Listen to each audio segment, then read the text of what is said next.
Who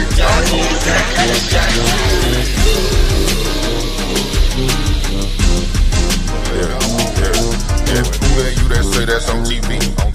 Big dog, he the voice of the streets. It's too much killing in the hood while they creeps out the violence. Look at your little kids, how you say that's not your problem? Yeah, we gon' debate after that. What, wait? Teach these brothers that they kings, maybe they won't have to dream. It's a new day, a new era. Time to fall in love with that black that you see up in that mirror, nigga. Peace and love, unity and power. But sit your ass down, it's for the scholars. Minute after minute, hour after hour. Let me shout out my Yahweh. You can shout out what you lean on. We going live, turn your screen on. Grab a seat, get this knowledge when the team on. Better pay attention before you end up in detention. Let me mention who it be sa.neter TV. Black peace, black love, black power. sa.neter TV. We can reach the world of power. On sa.neter TV. We can do it. If we each show up, what's stopping? sa.neter TV. On sa.neter TV. I don't hate you, black man. I just hate you cause you hate me. And I ain't did you nothing, but you looking all shady. Maybe it's Mercedes or that beam in the driveway. Maybe I can show you how to get that but you sideways. Tuning on that YouTube sa.neter TV. Yeah, we cooking in the kitchen, but it's no pig feet. I can give you a million years, but you can't beat me. You should try to be yourself. We can show you all the steps. What's your name? Where you calling from? Who on the line? Open up what you calling for. What's on your mind? Dig up in that bag and drop a jewel for your people. Exposing all evil on sa.neter TV. Black power, sa.neter TV. We can reach the world of power on sa.neter TV. If we each show up, what's stopping? sa.neter TV. Now you see, yeah, on sa.neter TV.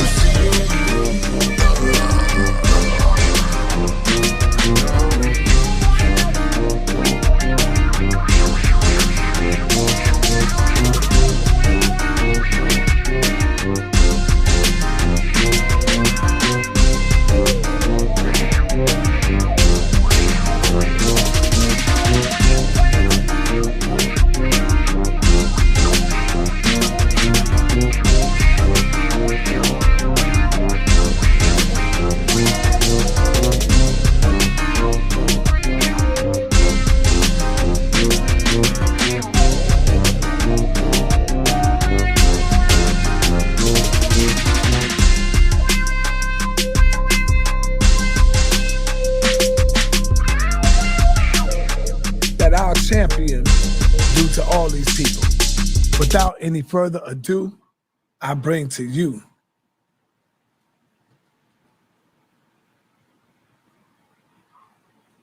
the debate between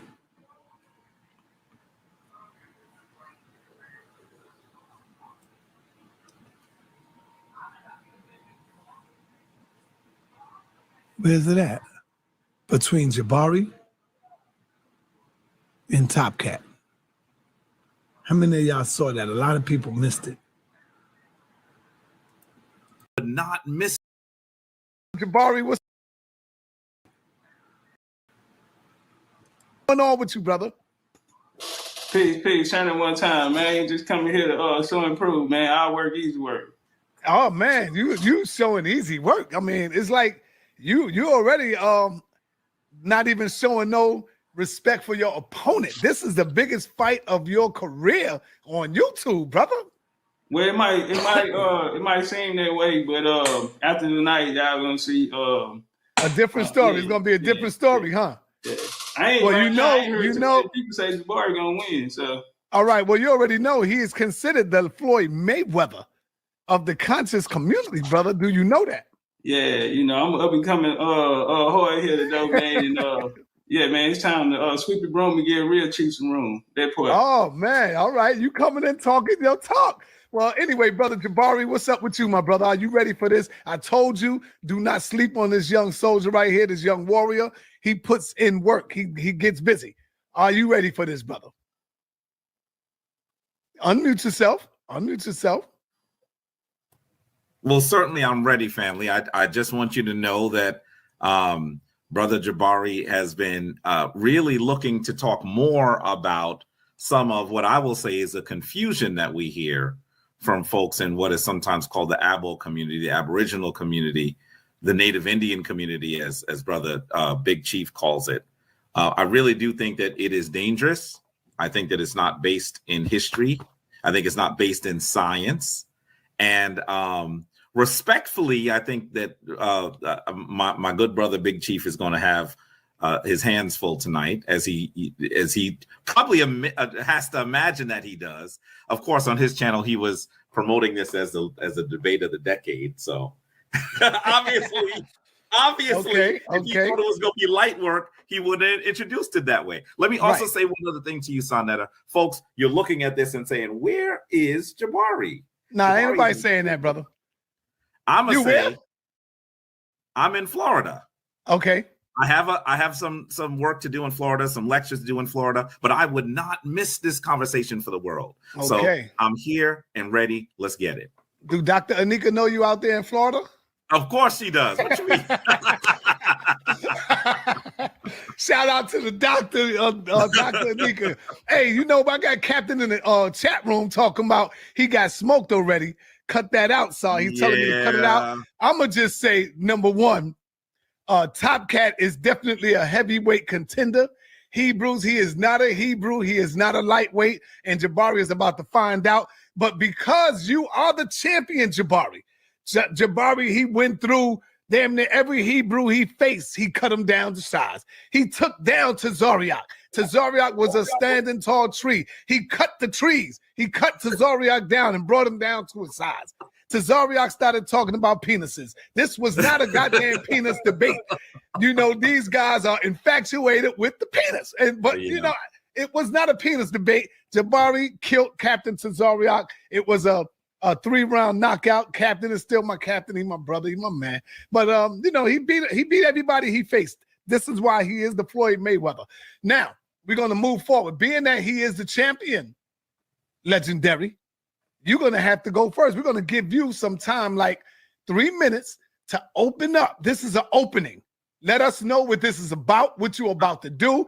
This is not the first round. This is just the opening to get the people familiar and to sway them into what you're about to do to Jabari and the information. Go ahead, brother. I'm gonna give you the time. It starts when you start talking. All right, turn it one time. Hold up. What you say, Jabari? You're saying Big Chief is talking, right? Yes, Big Chief. Okay. You got 3 minutes for your opening, brother. All right, turn it one time.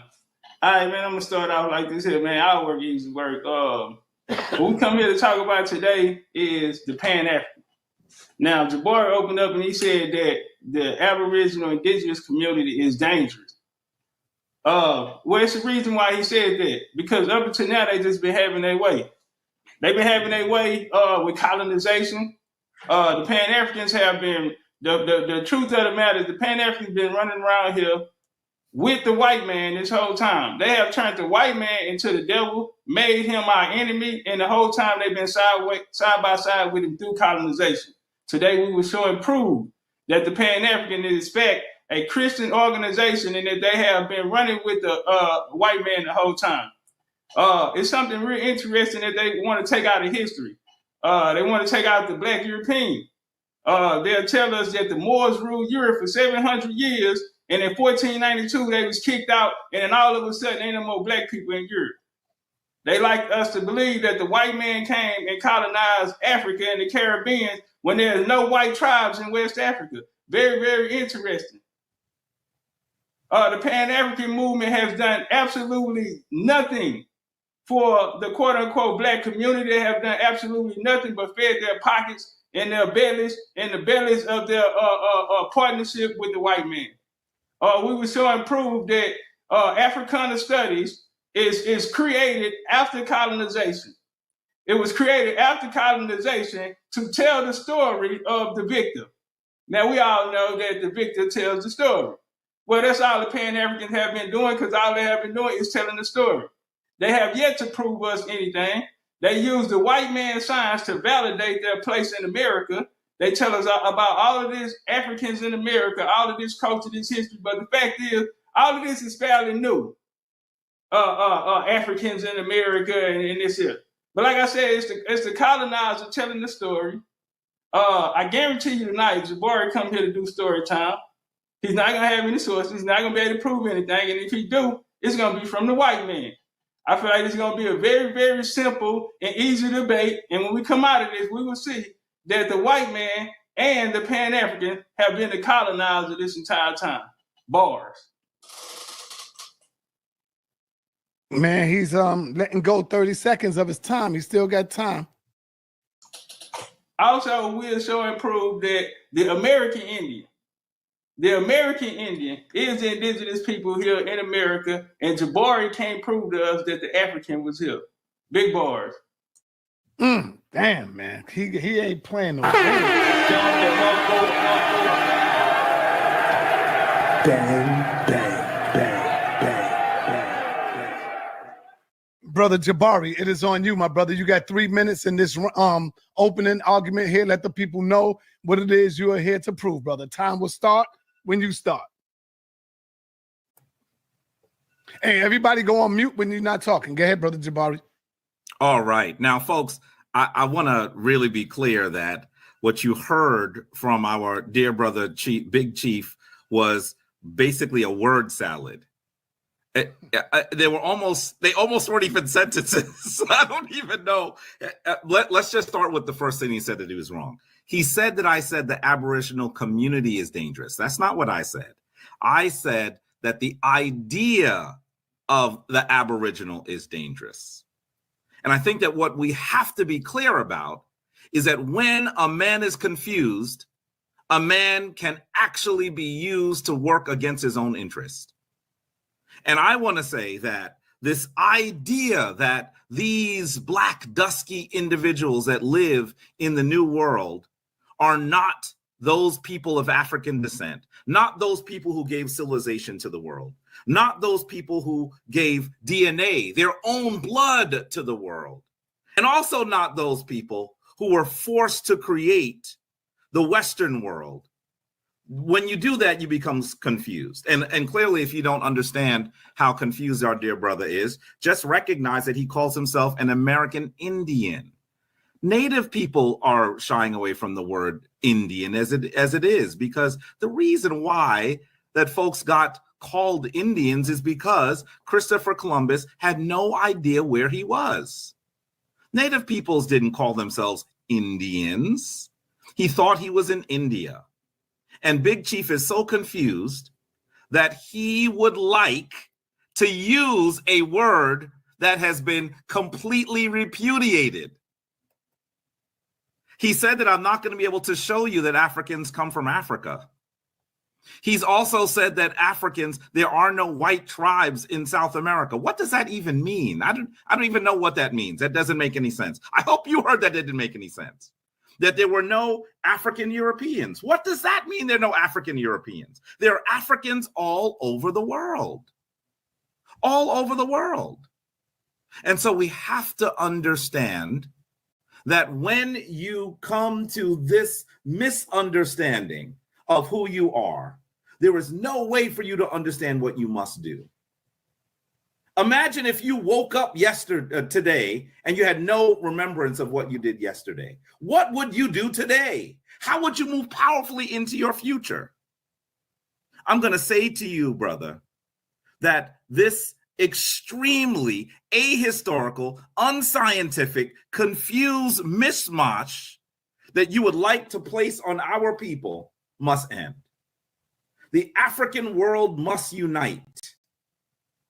If Africans have a unified understanding of who we are, we will once again be the people at the forefront of human civilization.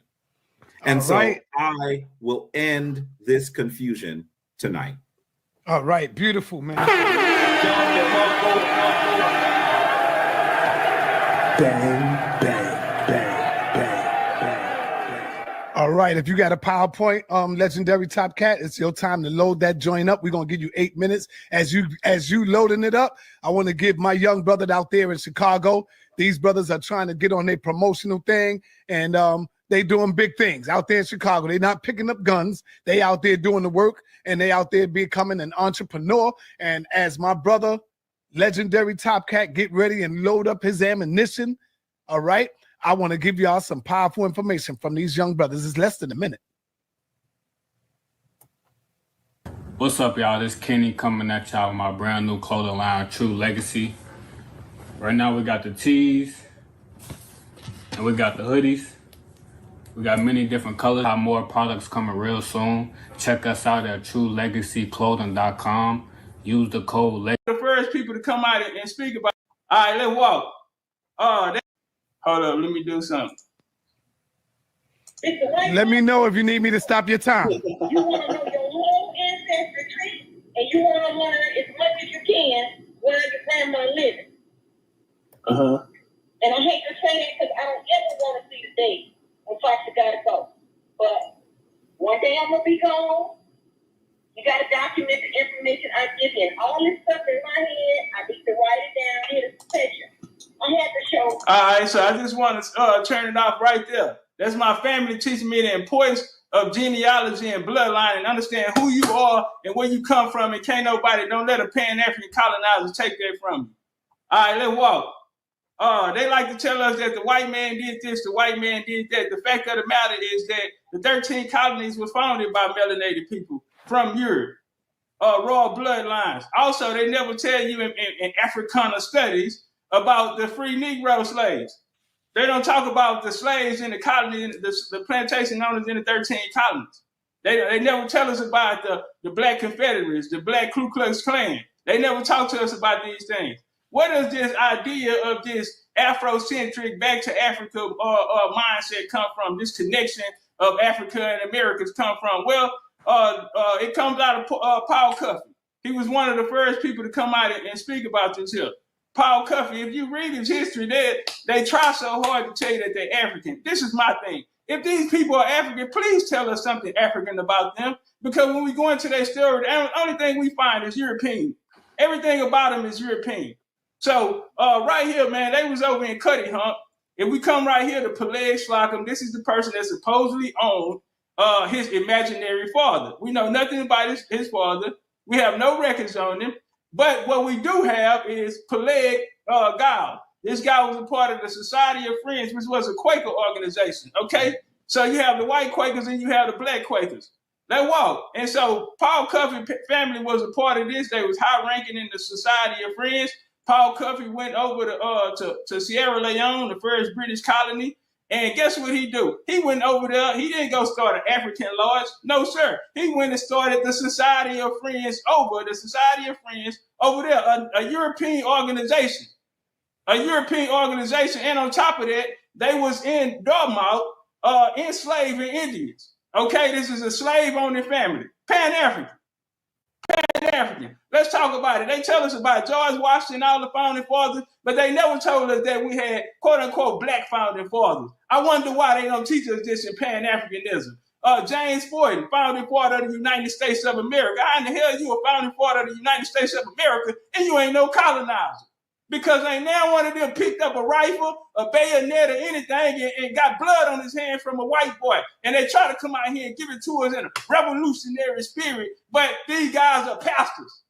Okay? These guys got the Holy Bible in their hand. They don't have no Orisas or Boutés and none of this shit in their hand. They made all that up too. But listen, they got the Bible. They have the Bible. And so when I tell you that Pan-Africanism, their foundational base is Christianity. Damn, Big Chief, why you say that? Because when they split from the white boy, it wasn't because the white boy called him a nigga. It wasn't because the white boy said, I hate you. It wasn't because he slapped his mama or enslaved his mama or raped her or any that other fake shit that they teach you in Africana studies. But it was because the white boy didn't want him around him. Okay? So they say. But anyway, Richard Allen was in the wrong place on a particular day in 1792. The white boy said, you got pews outside. And they split up. Got an attitude. Didn't want to leave fast enough. The white boy put his hands on him, and none of them niggas in there helped him. All right, that's what Pan-African do to you. That's what Pan-Africanism do to you. But anyway, they fell out over Jesus. Okay, bars, ain't nowhere around there. Ain't nothing you can do about it. They fell out over Jesus, so they said, we got to go split. We got to go split. And you wonder why our community leaders are only pastors and masons. Still to this day, they're only pastors and masons. You know why? Because one of your black founding fathers, European Society of Friends, nigga, coming from a slave-owning family as well, him and Richard Adams as well. Let's turn up. Absalom Jones became the first pastor, okay? Became the first pastor in America. And then you see your Reverend Martin Luther King. He made the way for your Reverend Al Sharpton and your Reverend Jesse Jackson. Pan-Africanism. Ain't never fought the white man, but we see him working side by side, telling us he don't have the power to stop this white boy from doing what he's doing. Let's walk. You know why they all Masons? Because real quick. Titans TV. Peace to you, brother. This is sa.neter. I'm trying to find the best way to contact you. Do you have what's family put them on? You know, goddamn slave. Prove it. Prove it. You niggas are capped. So just like they white daddy, these Pan-African ass niggas want to be a Mason just like they daddy, okay? That's why they can't help. You know what else they did? These bourgeoisie ass, good talking, good King English speaking ass nigga. I don't speak good King English. I'm an Indian, homie. Black Abolition of the National Negro Congress, okay? 1830, man. They put together this Congress. Guess where it happened at? In the AME church. Because all of this savagery and all of this goddamn colonization is gonna go down through the AME church. Why they didn't go get them an African church? Why ain't no African goers enough? Why they got you niggas praising Jesus? And the Pan-African community turn around and tell us that the white man and Jesus, the black church is what did this to it. Well, damn, here go your black church right here. Your origins are Pan-African. 1830, they put together all these bourgeoisie ass niggas in America, met up in Philadelphia at Mother Bethel in the church, and they discussed moving you niggas ass to Liberia, Canada, or wherever you can go. What first thing smoking. They wanted you away from here. Why? Not they idea. Where was their idea? Them and the white boy. But they said, time, brother, time. That white boy asked me, can y'all leave? All right, time. We ain't going nowhere. All right, you know what else they did? All your HBC. Time, brother. Time. You can't hear me? Okay, all right, my bad. Turn That's why I said I gave y'all the option. Do y'all want 10 minutes or 8 minutes? I said that. Do you want to give them another 2 minutes, Jabari? Absolutely. All right, go ahead. Go ahead, brother. You got 2 more minutes, so we could do the 10 minutes. Nothing. Let's go. I bet you won't come back and prove what I said was wrong. Brother, it's on you. You could keep going. Go ahead. Time will start. In Port Royal experiment in '65, the Union defeated the Confederates down there. They took over the Sea Islands. Well, they instrumented the Penn School down there, which is all this shit is Quaker. Instituted the Penn School, and down there they used that blueprint to come through the South. After they leave out of there, they'll create HBCU. Guess who helped them? The goddamn AME church, okay? The goddamn AME church. The Great Migration, Big Mama house got sold, and y'all land got stolen in the South. Well, it was the AME church that convinced y'all to leave out of there during the 20th century. AME church active in civil rights. I told y'all this these civil rights ass niggas, these Pan-African, they got people to leave their property and go to Kansas and work for money out there. And then in the HBCU, you know what else they do? They talk this African shit, but they're out there pledging European on them. They're out there pledging European, not only here, but they done took it on the road to Africa with them, another British colony. They also, in Sierra Leone, they got the first ground. God damn, TopCat is coming in. He ain't playing no games. TopCat is not playing games. He's saucing up. Rob Bourne, I'm going to tell you, be careful what you ask for, beloved. Be careful what you ask for. TopCat is in the building going at our champion. He going at the best of the best. So Rob Bourne, man, be careful what you ask for, because you just might get it. I'm school through a missionary program. Also in goddamn Lagos, the motherfucker named after the church. And then the father of Nigeria nationalism, he brought the Democrats and the politics out there. Also comes from a European family as well, the Macaulay family, Scottish Irish ass shit. All right, I land right there. You got 43 seconds, bro. Okay, all right, turn up the American Colonization Society. So these Quakers, they wanted to get these niggas away from them and find them away. Why? Because they wanted our land here in America for themselves. They wanted our land for themselves, and these black European ass niggas helped them. When I come back in the second round, I will show you and provide the evidence without a shadow of a doubt that these Pan-African niggas helped them to try to colonize the land from the indigenous Americans. Bars. All right, man. All right, real quick, y'all. Of course, this is not the original debate because you can hear me talking on it. I thought this was the one. I should have got the original one so you wouldn't hear me talking. You know, this is the after debate, the clip. But I want to say this real quick. All of you abos that's watching, all of you, when you go into other people's house, step your game up. Let TopCat be the one that you learn from. You see how he come in here? He don't be scared. He don't be shaking. He goes in because he know where he's at. He ain't playing no games. He's confident and he's bringing that fire and that passion. That's what I'm talking about. That's what I'm talking about. So be ready when you come in the house, man. Don't be scared. It's going down, Jabari. I hope you ready for this. First round, Jabari, you got 8 minutes in this round. The time will start when you start, my 10 brother. minutes. You got 10 minutes. I mean, 10 minutes. My bad. Thank you. You got 10 minutes in this round. The time will start when you start, brother Jabari. Let's hear this pastor preach. Hey, and I need you, Legendary TopCat, to tell your people to please stop spamming the chat. We know they love you, brother, but tell them to stop spamming the chat because, you know, they mess it up. All right. So as you can see, where we at? Let me get this down. Let me get this out of here. Well, I want y'all to see. I want y'all to see what we got coming up tonight at 8 o'clock live. 8 o'clock live tonight, we have David Eltis in the building. Live. We got David Eltis in the building, and we're gonna see what they've been talking about. Because remember, it was the Indians who brought him up. It was the Indians who said he said this and he said that. So we're gonna bring him in the building. He will be in the building tonight at 8 o'clock sharp. Have your ass in the building, man. It's gonna be fire. Live. Let your people know, brother. Go ahead. Hey, y'all, we gonna stay dangerous, but you know, if y'all spam, wait, when you say they spamming, what you mean they doing? They spam in the chat. They know what spamming means. What does that mean exactly? Then he even said some really confused things. They started the AME church. Why didn't they start an African church? Does he not know that AME stands for African Methodist Episcopal? I'm confused. Now, you are talking to a Kemetic priest, a practitioner of ancient African spirituality. So let's be clear. I'm not here to convince anyone that they should be Christian or belong to a church. That is not what I'm doing.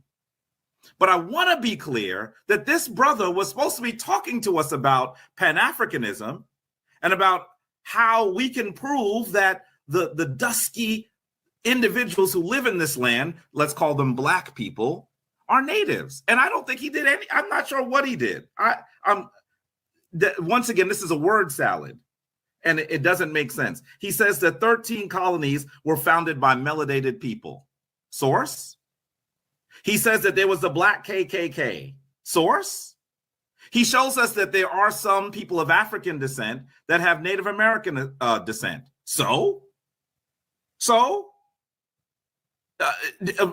Did you get the impression that I was going to say, or that anyone was going to say, that there aren't people that don't have mixed parentage? None of what he said has anything to do with the topic or generating an argument for himself. So what I'm going to end up having to do is just talk about the topic. And I hope you understand that in some ways, I would like to actually respond to what he said. But to be very frank with you and respectful to you, Big Chief, you didn't say anything. You didn't say anything. There are many, many ways that we know that these people that we call black are people of African descent. And if you'd like to critique the Pan-African movement, fine, you can critique the Pan-African movement. But I'm not even sure how that has anything to do with whether people view themselves as Africans or as Native people. What does that have to do with it? What if the Pan-African movement was horrible? What if I stipulated that to you, which I would not? What would that have to do with who we actually are? But even then, you haven't even mentioned a Pan-African. Who would say that Martin Luther King was a Pan-African leader? Jesse Jackson was a Pan-African leader. Paul Cuffey was a Pan-African leader. You are the only one, Big Chief. And this is because you have not studied Pan-Africanism. And second of all, you're talking about what Africana Studies teaches. I would love for you to even tell us one institution that teaches Africana Studies. I want you to be really clear that I have a degree in Africana Studies, so I know a little thing about Africana Studies. I mean, this was really kind of confusing. I'm not exactly sure why he led off that way. Let's just talk about Pan-Africanism really briefly. Let's do that. Because what I'd like to do is perhaps get to the point where you're able to understand the challenge of what he's describing. Let's do this. I'm going to do this very quickly, sa.neter. Let me just start here. And certainly there's more that I can say. Can you see this screen from Black Past, sa.neter? Please. Yes, we see it. It's up. I usually have two screens. I have only one. Well, I thought he was going to talk about the Pan-African Congresses. I thought he was going to talk about the origin of Pan-Africanism. He didn't do any of that. I'm not sure why. Most people would say that some of the earliest adherents to Pan-Africanism would be Henry Sylvester Williams, who actually came from Trinidad, and when he arrived in London, tried to actually encourage Africans in the diaspora to unite and to work for a common aim and towards the betterment of the community. Another major functionary in early Pan-Africanism would have to be W.E.B. Du Bois, who actually was so enthralled with Pan-Africanism that he actually ended up living in Ghana. Now, I want to be really clear with you that Du Bois, while he's an impressive intellectual, does not come with his own challenges, because he had also lots of disagreements with other leaders that we can consider Pan-African. And clearly, I am referring to perhaps who I would call the Prince of Pan-Africanism, Marcus Mosiah Garvey. Clearly, these are those individuals that we should consider Pan-African. And I really don't understand why he didn't mention any of them, but then wanted to talk to you about pastors and masons. What does it matter if they're pastors and masons, Black pastors and masons? What does it matter if they had any role or any affiliation with the Quakers? How does that advance your argument? What is the argument that you are making? The only answer that we can have at this point is none. You are making no argument. You are making no argument. All I heard was an assault of profanity with no substance. And I'm not exactly sure why he thought that that was a successful argument, but clearly he did. But I'm confused. I really am a little confused. I don't know why he believes that that is a successful way to argue against Pan-Africanism. Let me do this really quickly. I'm not going to spend all my time on this. I do want to show you some of the sources, some of the ways that we know that Africans are actually, how we know that people of Black folks are people of African descent. Let's do that a little bit. Come on now. Here we go, working with a different system today. I'm sorry. Here we go. Let's look at this for a second. I think one of the challenges is that people who are part of the Aboriginal movement, either they manipulate and just really just mangle the history of the African, or they don't read it at all. There's a lot of, there are tons of reasons why we know that the African, the Black person in the United States and in the West, is an African. We know this through eyewitness accounts of Africans. We know this through eyewitness accounts of Europeans and the Tomhu. We know this through the Papal Bulls. The Papal Bulls were those documents that were written by the Vatican in order to acknowledge that they were doing something absolutely inhumane to those people on the continent of Africa. We know this through international treaties and foreign affair laws. We have records of war between Africans and Europeans. We have enslavement artifacts. We have artifacts of Africans who actually are clinging to Africa after being forcibly removed from it. We even have linguistic evidence. Take a look at some of these acts. We have the Slave Trade Act of 1794, the Slave Trade Act of 1807, so on, and so on. I'm talking quickly because we have very little time. We actually know that there are lots of wars that describe the enslavement of the African, and they were very clear who they were enslaving. The British sinking of the Spanish Armada in 1588, the battle over who would be able to enslave and actually rape the mineral resources of Africa. We know that Queen Nzinga fought against the Portuguese. We see an image of Queen Nzinga on the right. There are artifacts. Look at the artifacts of our enslavement. Why are these here? Why are they on the western continent the western coast of Africa, and also in the New World, the West? Why do we see them if nothing happened? How about the remains of enslaved people? Some of them, when you go to, for example, the African burial ground here in New York City, you'll see the African beads that they thought were so important to them. Take a look at lot B340. Please do some research on this. I'm not going to talk about that part of it yet because it would take too long. Here goes a bill of sale. And it says here, this is from 1763. On Thursday, arrived from the coast of Africa, the brig Royal Charlotte, a parcel of extreme fine, healthy, well-limbed Gold Coast slaves. They're telling you where they got them from. We see these ads throughout the world. Take a look at this one. Here's another ad for the ship Juba, which says that it came during the African trafficking Africans. This was from Bristol in the UK on May 1787. You're looking at the ads themselves. Unlike Big Chief, these are the sources. He gave us nothing but his opinion, which was wrongfully obtained. How about the description of the ship Catherine that says that it actually had 180 tons per register. It was a prime sailor fit for the African or South Sea trade. How about that? Well, I'm not going to go on to this part now. I want you to also understand that we have lots of records and the actual wrecks of enslavement. All right, brother. Tom. You didn't give me any. Bro, okay. I've been showing it on the screen all the time. You gotta know I can't see the screen, brother. Oh, I can't see the screen. You gotta give me No, you can see the screen. Bro, you just wasted your time. Hold on, Jabari. No. Wait, Jabari, hold on for 1 minute. Hold up. You don't see this right now? You don't see this, Jabari? No, but brother, when I'm doing the presentation, I can't see the screen. Usually I got you. I see what you're saying. I only have one today. So open up another window, brother. Open up another window. You could open another window, but you have to share. You have to share. There's no excuses, please, brother. I'm looking at showing information. Hold on, TopCat. Chill, brother. Chill. Come on now. There's no excuses. Right. What I'm saying is, for the next round, give me some verbal cues. Because I got you. I just didn't want to interrupt. That's why I got you. I want to be able to. TopCat, have you been seeing it when I throw it up like this?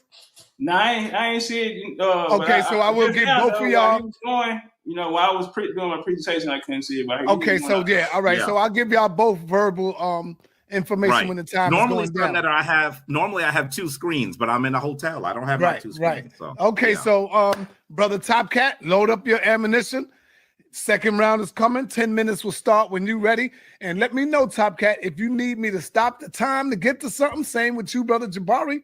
Say, hold the time for a minute. I'll stop the time and then proceed on when y'all ready. So just let me know when you're ready. Also, I want to say to the people, family, listen, I'm giving this debate to y'all for free. So feel free to drop some love and give me some love up in the Cash App if y'all want to, man. If y'all have something, throw some love up in there, man. All right? Brother TopCat, are you ready, my brother? All right, turn it one time. I'm ready. Hey, all right. The time. Can you see the time now? Why you like that? I'm looking at my presentation. Hold on. Look, do you see me up on the top? Nah. Yes. You don't see me up top, no. brother? Oh, you know what it is, sa.neter? see. sa.neter, when you put forward a PowerPoint, it has to fill the screen, so you can't see. What the folks at home can see all four of those windows. But. Okay, so I'll let the folks see it at home, and I'll verbally let y'all know. I just don't like to interrupt y'all, brother. I got you, brother. The time will start when you start, brother. All right, turn it one time. First off, let me say that I'm pissed off, okay? Because I stayed up all night putting my shit together, and I was square business about today, and my opponent show up late. Not only is he late, but he show up, and he don't have nothing to put up on the screen. He took that time to Google that weak-ass Pan-African thing, and I hope he didn't think that I had something for him. And I really appreciate him for setting up the alley-hoop. Setting up the alley-hoop to throw that bitch right off the glass to the big chief, because he brought up three major colonizers, and we're going to deal with their ass. Speaking of colonizers, why do we say they're colonizers? We know they were working with the American Colonization Society. Man, the key word in there is colonization.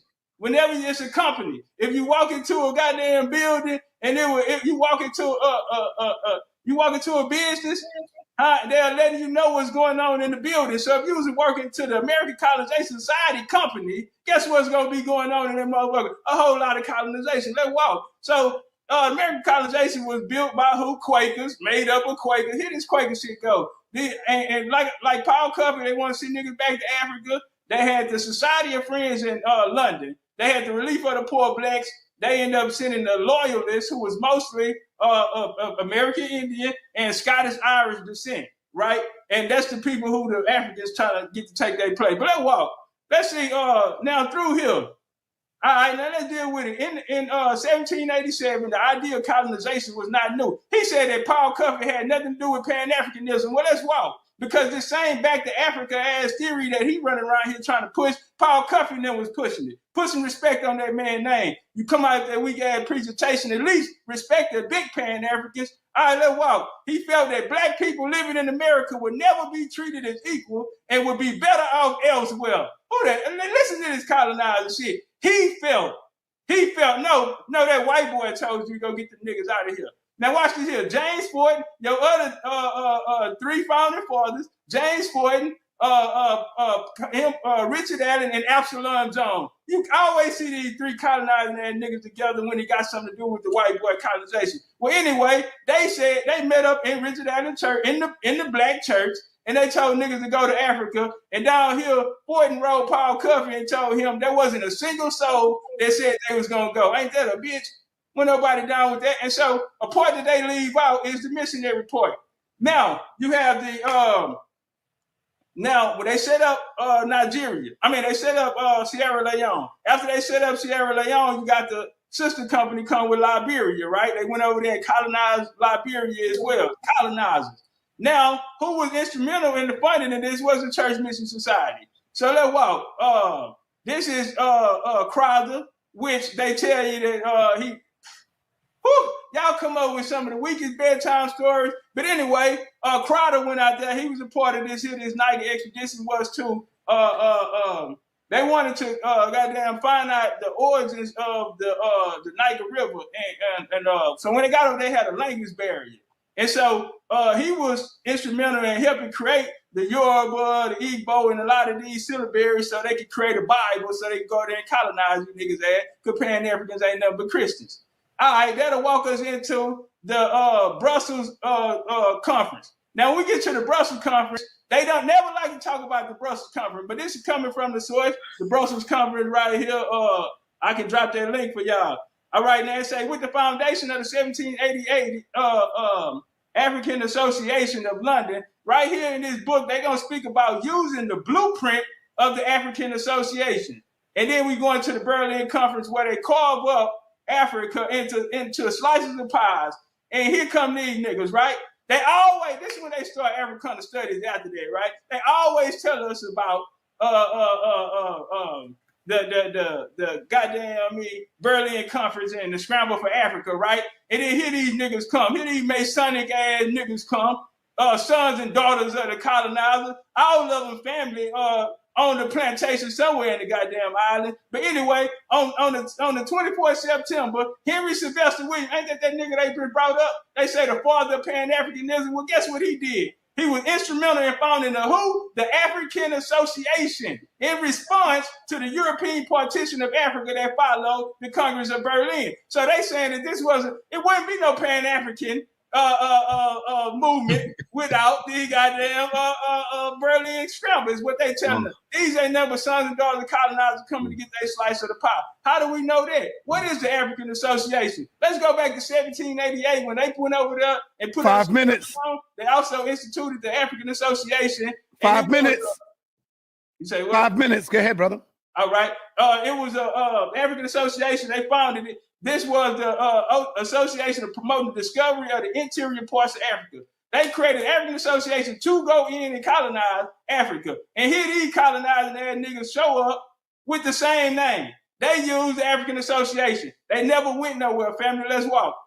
Who else was a part of this? Well, he go the other nigga they brought up, W.E. Du Bois with his colonizing ass, right? It's a shame what you did to them people in the Philadelphia experiment. But he got an ancestor that worked for the African Association who was Johann Bocart, okay? Johann Bocart who worked for the African Association as well, and he ended up dying before he can goddamn. And then you know what? He went to college and went over there and played Muslim. Another nigga that went to Africa and played Muslim on their ass was the other father, widely known as the father Pan-Africanism. You know what he did? He met a white boy named Knox, these Protestants, all these Protestant ass niggas. And Knox, look at him. 1845, he met Reverend Knox, a white American pastor, the Pan-African. And then they sent his ass over there to Liberia. Now watch this here. Guess who he's working with? He embraced the ideas of the American Colonization Society, of the American Colonization Society. Not only that, but guess what? The New York Colonization Society paid his way to goddamn Africa. The boy would have never went to Africa if the white folks would have never paid. He grew up in a goddamn Jewish church, but he took his ass to Africa and played Muslim. Reform. He go this other colonizing that nigga right here, Garvey. Why I say that? I wouldn't say that listen, Garvey, this book right here, Ernest Cox. Okay, this book right here, Ernest Cox wrote a book called White America. What do he want to do? Send niggas ass to Africa. He wanted to out America so he can have our land, our family land, indigenous aboriginals land to himself. In that book on page 59, he says that, hold on, let me come up. He said a Negro leader will arise. He will be the foremost individuals in annals of Negro history. He will march his people back to the promised land. Who was that? Who was his Negro? Garvey. Guess what?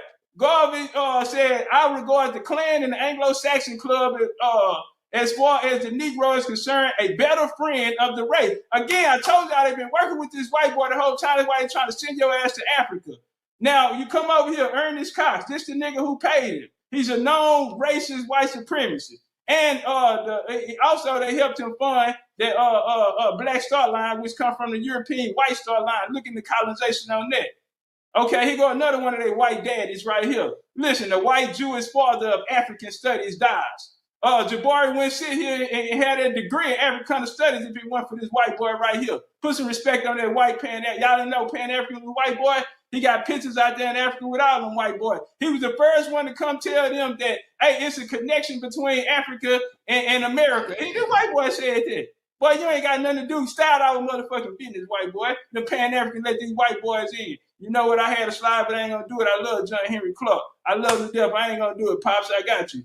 But this colonized slick ass nigga, he come on out here. The father of Gullah Geechee, what's up, man? They stole my family history right here. Real similar, right here. Lorenzo Dow Turner, right? This him and the white boy, the Pan-African. Lorenzo Dow Turner, Melville Hercules, sells scholarly entries and evidence publication. He's known for the Africanism dialect. Well, he's a linguistic that went around through South America as well, telling them that their language and their culture coming from Africa. Okay?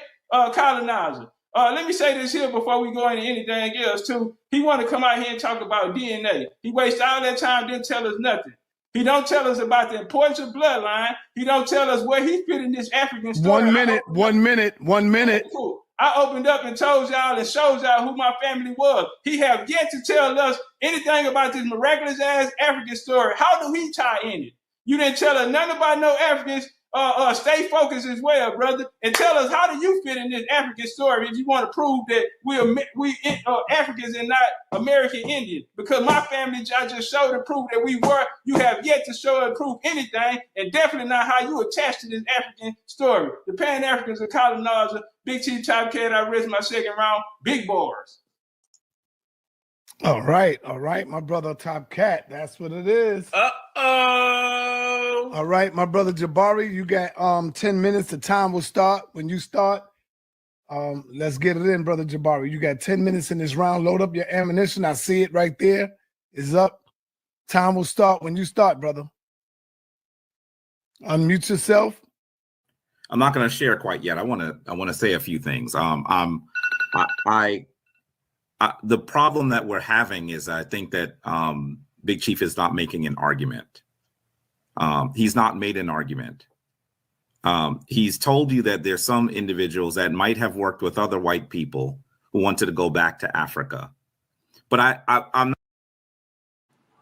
All right, real quick, everybody, all my mods, all the mods that's in the building, do not.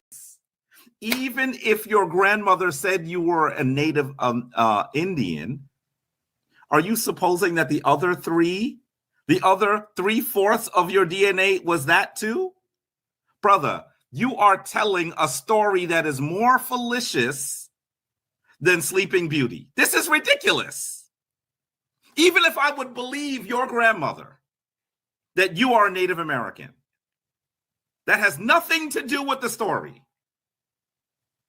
He also wants to tell us, by the way, he has to understand the Brussels conference. He means the Berlin conference.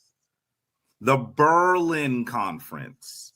He continues to talk about the American Colonization Society. I would really love to talk to him more about the American Colonization Society, but to be very honest with you, it has nothing to do with the topic. Simply because there were some Africans who believe that maybe they should go back to Africa, that does not make them Pan-Africanist. Do you understand what Pan-Africanism is? Pan means all. And so essentially the concept of Pan-Africanism, I would even show you a definition, I don't even know if it's worth it at this point, is that people who are of African descent around the world, I see the stupidness he's doing. It's okay. I mean, that's all he can do. But the people who are of African descent around the world believe that they should create a unified platform, a unified agenda for the uplift of those people who are diasporan Africans and continental Africans. That's simply what Pan-Africanism is. That's it. So what does the American Colonization Society have to do with that? One organization. What does it have to do with it? What does Absalom Jones or James Fortin have to do with it? Are you telling me that because you disagree with 2 individuals, by the way, you have no idea what they did because your description of who they were was poor? I mean, even if those 2 individuals are terrible people, which they were not, how does that advance your argument? You have not advanced an argument yet. And I've sat here and listened to you for 20 plus minutes. Sa.neter, I could honestly be sleeping right now because he's not making an argument. He's not making an argument. I showed you some of the ways that we know that people who are considered Black are African. That's what I was talking to you about. And you didn't respond to any of it. None of it. Let me go ahead and show you a few pieces here. I want to just go ahead and do some things that perhaps you're not doing, and that's the unfortunate thing that it's hard to debate a person who's not making an argument. He's not making an argument. Sa.neter, this is okay. Let's take a look at this article. Okay, this is a scholarly article that studies the DNA of people of African descent. And I know very well that he's going to say DNA is irrelevant. Of course, he's going to say DNA is irrelevant because when he does the DNA studies, it is absolutely clear that he is not a Native American. And your PowerPoint is up. Is up. Say again? Is up. We see it. Yeah. And he damn sure is not a Native Indian. I want to be clear that the reason why he's calling himself an Indian is because Columbus believed when he went to the Caribbean, he was in the Indies. And so this dude is so confused that he wants to take the entire movement against Columbus backwards. I'm going to just go down here. We could really talk about how, by the way, this article, which is in the American Journal of Human Genetics, that's what this is, from 1998, it actually shows you an analysis of people of African descent and others. And what they were attempting to do is to actually deal with the topic that I believe our dear brother should be dealing with, whether he is actually a quote unquote Indian. I want you to be very clear that this study showed that there was less than 1% of the DNA of the African, less than 1% of the DNA of the African was actually native. Did you hear what I said? Less than 1% of the DNA of the African was actually native. That's the challenge that we have. When you actually look at an analysis of these studies, you will see that what Big Chief, or whatever he likes to call himself, actually is doing. What he's doing is actually completely confused. I'm trying to find the actual source here, the actual quote here, so you can actually see where we're going. It's a long article. So you'll actually be able to see that we're at the point where this has to end. We have to get to the point where we are able to finally say that these people that we consider the black folk of this land are actually people of African descent. Okay. They're being really generous here. Look at the amount that they say they find of people who are actually have native blood. 1.3 to 2.7 in that population. 1.3 to 2.7 of the people they studied in that particular population had Native American blood. I want you to, family, this is actually a study that is available online. It's not hard to get. I want you to take a look at it so that you're able to truly understand how confused our dear brother is. Here's another good article. Look at this one here. This one actually uses some of the sources that are commercially available. sa.neter, how much time is left on the clock? You're muted, sa.neter. You got 2 minutes and 45 seconds. Okay. So if you look here goes a discussion of some of the DNA that is pulled from large numbers of people. Some of it comes from 23andMe. This is one of the sources that you see with people actually looking for their DNA, right? Look at this one. In the average African-American genome, for example, it is 73.2% African, 24% European, and can you read this here? 0.8. That's less than a percentage Native American. By the way, Latinos have 18% Native American ancestry. 0.8. Big Chief, I'm going to tell you something that's probably going to upset you. When you actually look at those pictures of those Black ancestors, your relatives that have those long noses and that straighter hair than you would expect, you are seeing something that none of us want to actually deal with. You're seeing European DNA. That's what you're seeing. Big Chief, please, all I've heard is profanity from you tonight. I want to speak to you as a brother. I really hope that you actually embrace science and history, because it will help you understand who you actually are. You are not an Aborigine, no matter how much you put that on that ridiculous feather headdress that you have. You aren't. And I don't care what you say about those individuals that you have mentioned, whether you like them or not, that's irrelevant. That does not create a 1 minute. view. 1 minute. By the way, he actually tried to make it sound like the first Pan-African Congress was working with the in some strange way, like they were working with Europeans. Where did he get that from? Did he even look to see who are the people on his slide? He called them pastors, and masons. This is his slide.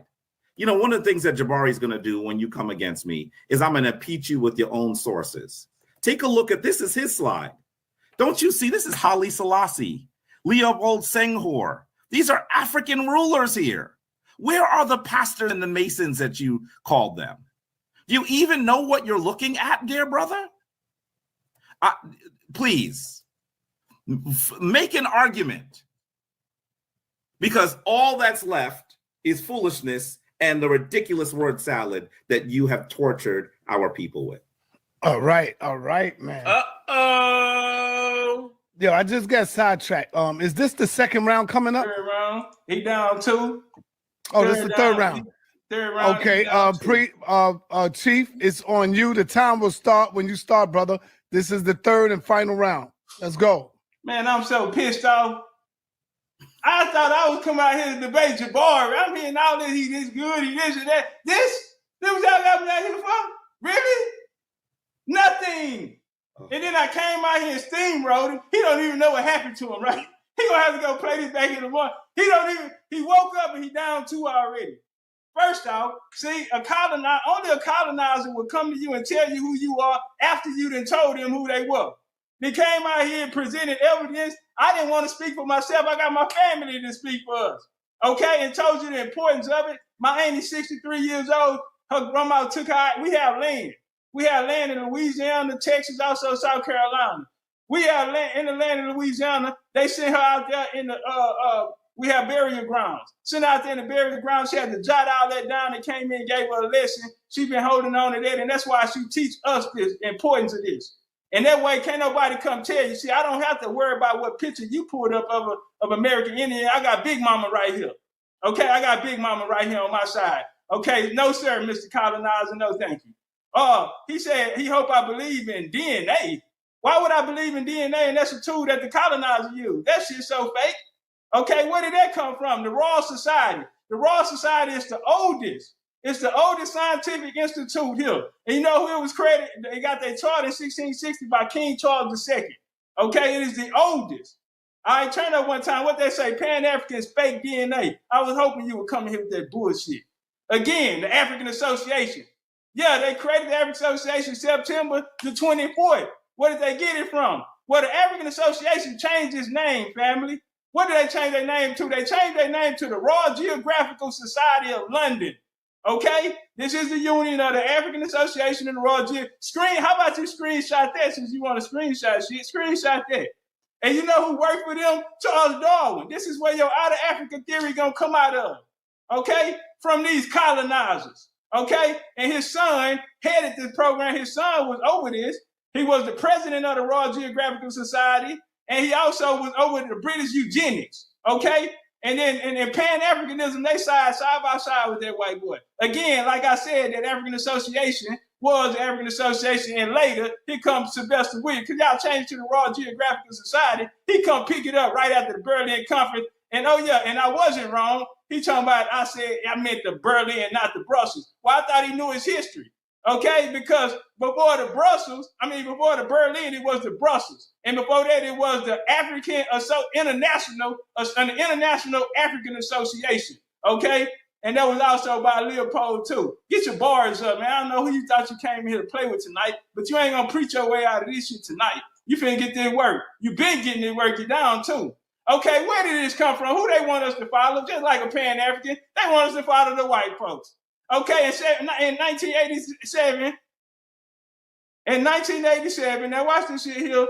1987, Rebecca Cann, Mark, and Allen published Mitochondrial DNA and Human Evolution. This is where your out of Africa, your Eve theory, DNA mitochondria come from them, and all of them. And guess what? Allen, top ranking out of the society, the Royal Society. All of this shit here is by planning to go back to their colony. Listen, King Charles. King Charles II that signed that charter for them, he owned the Royal African Company. Ask Jabari, why do all of the companies with Africa on it come out of London? Okay, here go this Rick Kittles. He just brought up this shit. This is African DNA shit, right? Well, he got the African burial ground that he brought up. Well, Howard got a 24 million, went from 2.2 to $24 million budget to turn this Indian burial site. It's European and Indian, okay? Because when they first got there, they needed a buffer between the Indians and them, and they gave it to Portuguese because you had the Dutch West Indies Company who settled up there. And play me if you want to. We got the we got the we know who they gave it to. The captains. These were melanated. They called them free Negroes. Now he brought up this fake ass Sankofa. This the burial ground right here. Now watch what they say. There has been, now they got this fake ass Sankofa symbol on there, right? Now on the burial ground, it say there has also been some inconsistency regarding the Sankofa. Okay, now hold on, where is it? The wood coffin. Now this is what they say. It can be safely concluded, an expert in African art at Howard, right? Another HBCU named after O.O. Howard, a white boy. Stop it, Quaker shit. And it said it was a Sankofa. But watch this here. The burial ground say in 2006 reports rendered that, hold on, let me come down.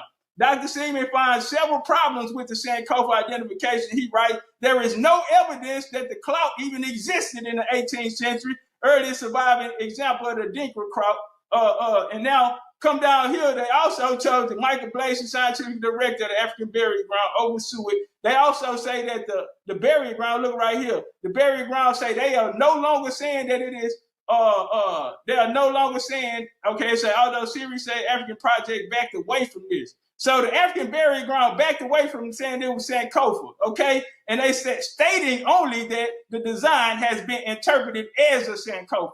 Get out of here with that fake ass shit. They interpret it as a Sankofa. There's nothing in Africa for you.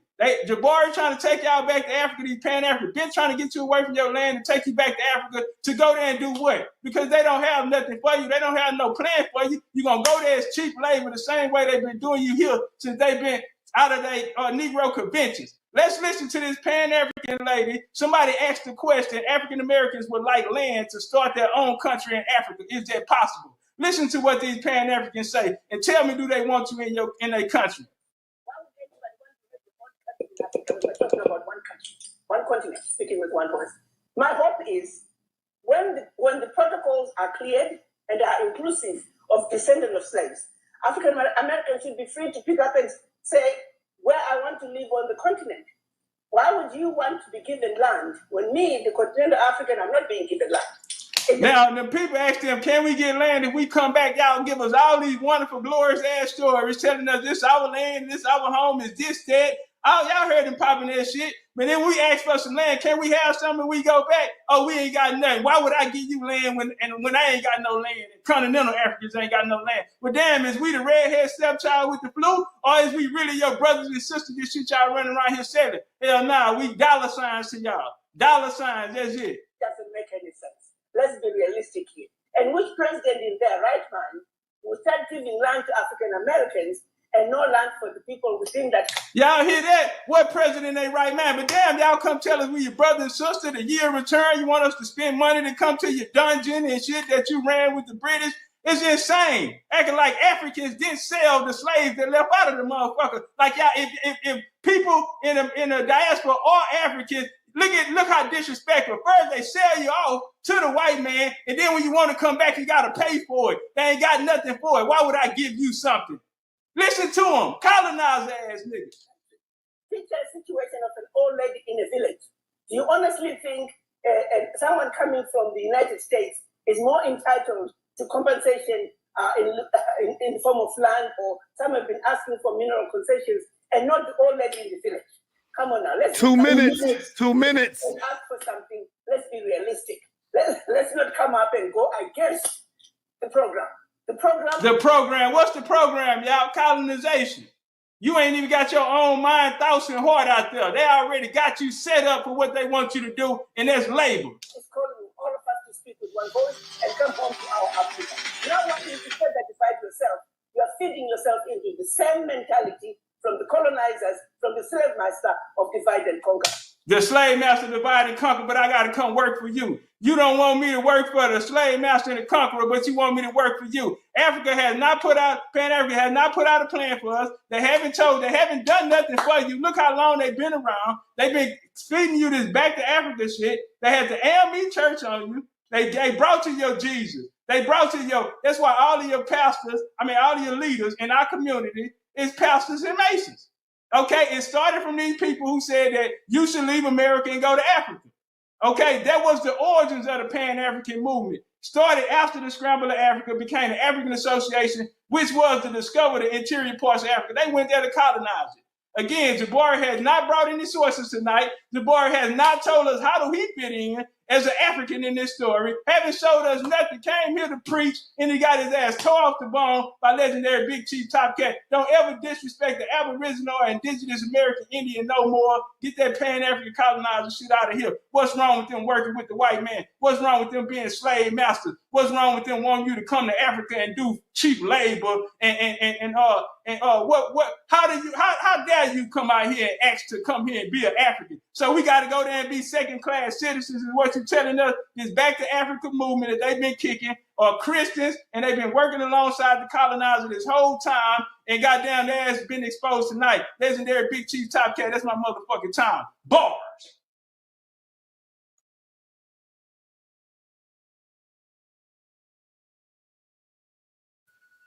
Uh-oh. All right, brother Jabari, this is the last and final round.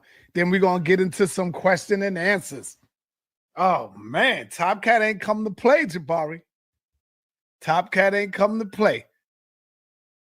Brother Jabari, your screen frozen? I really want to show something here. He dazed. Here we go.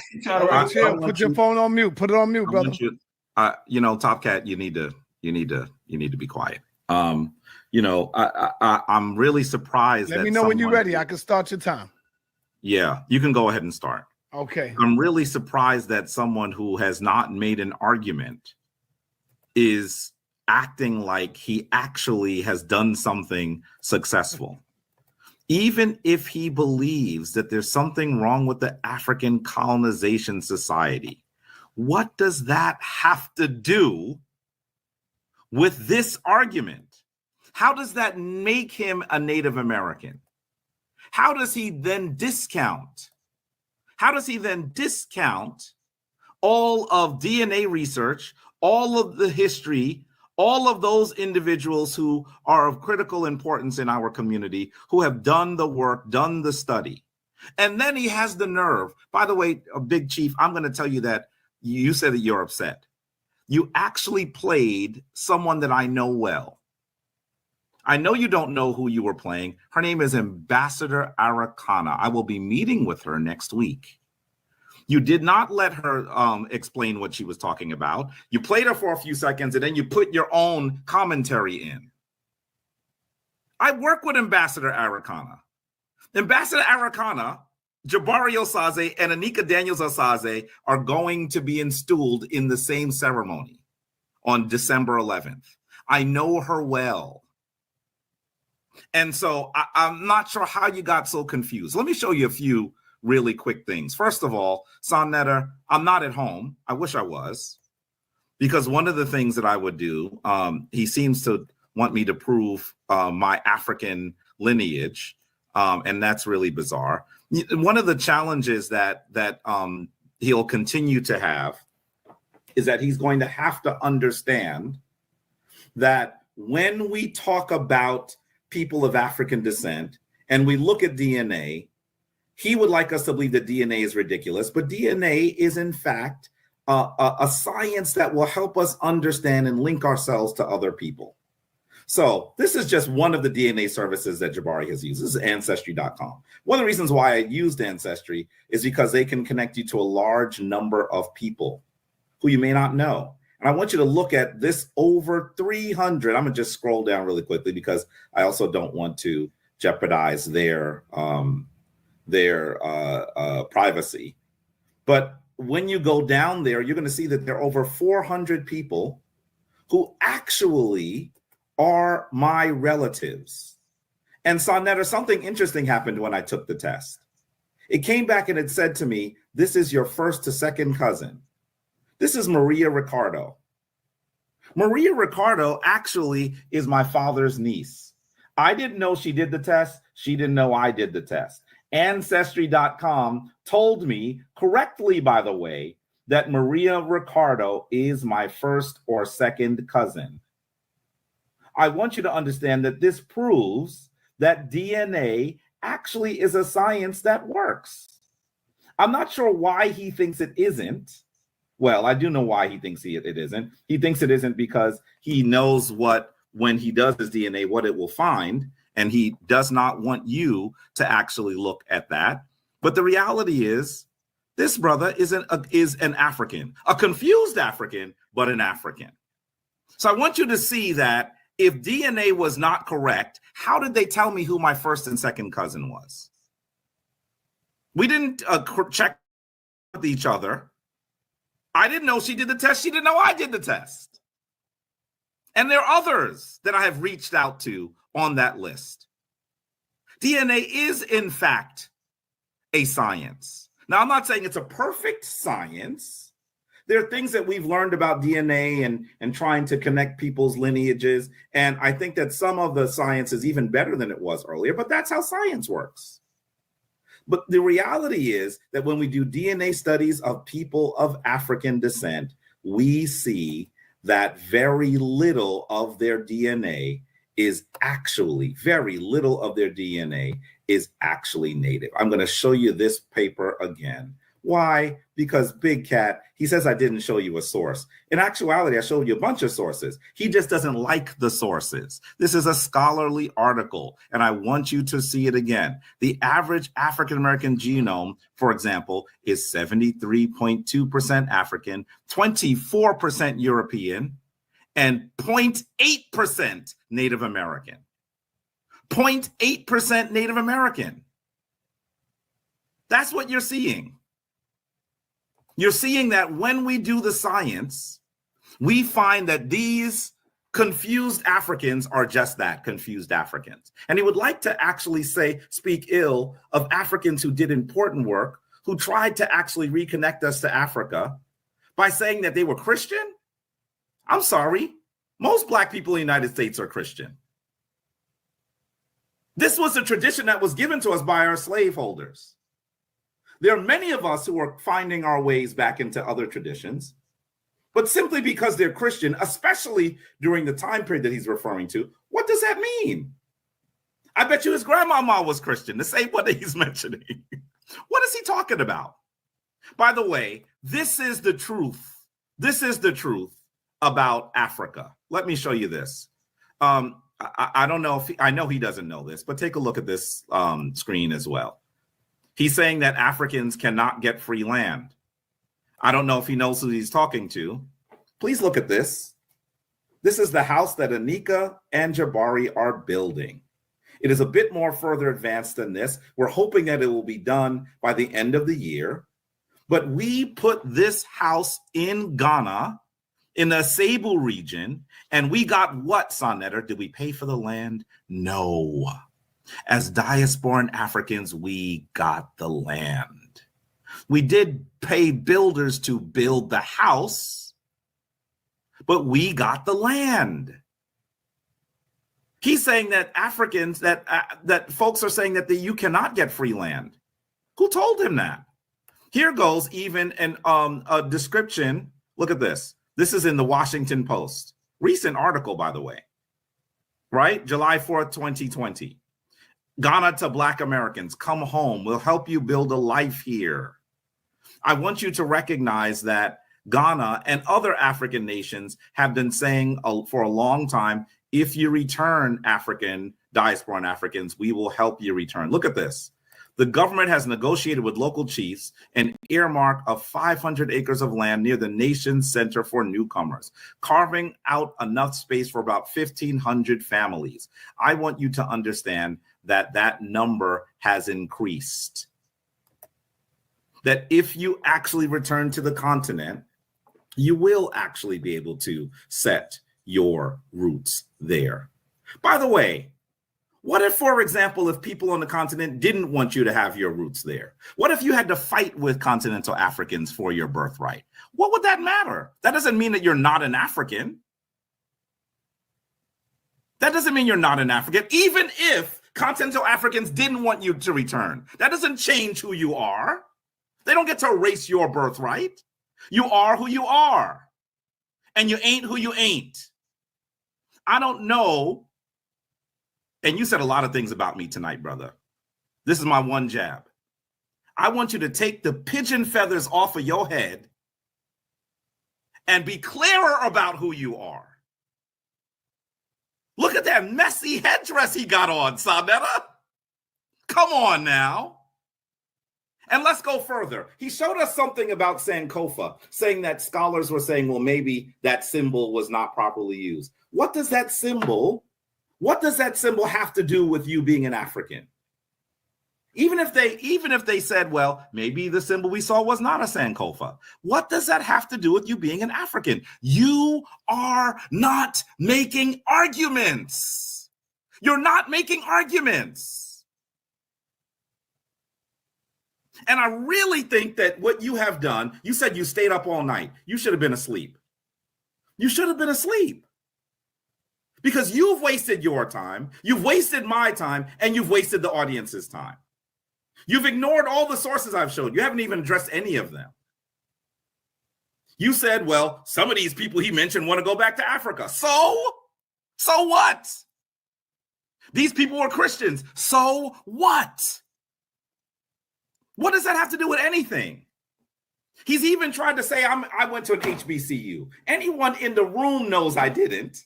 But even if I did, so what? Oh, shit. I see there's more Indians in the building than African consciousness, man. I see there's more Indians. They got legendary TopCat winning this goddamn debate.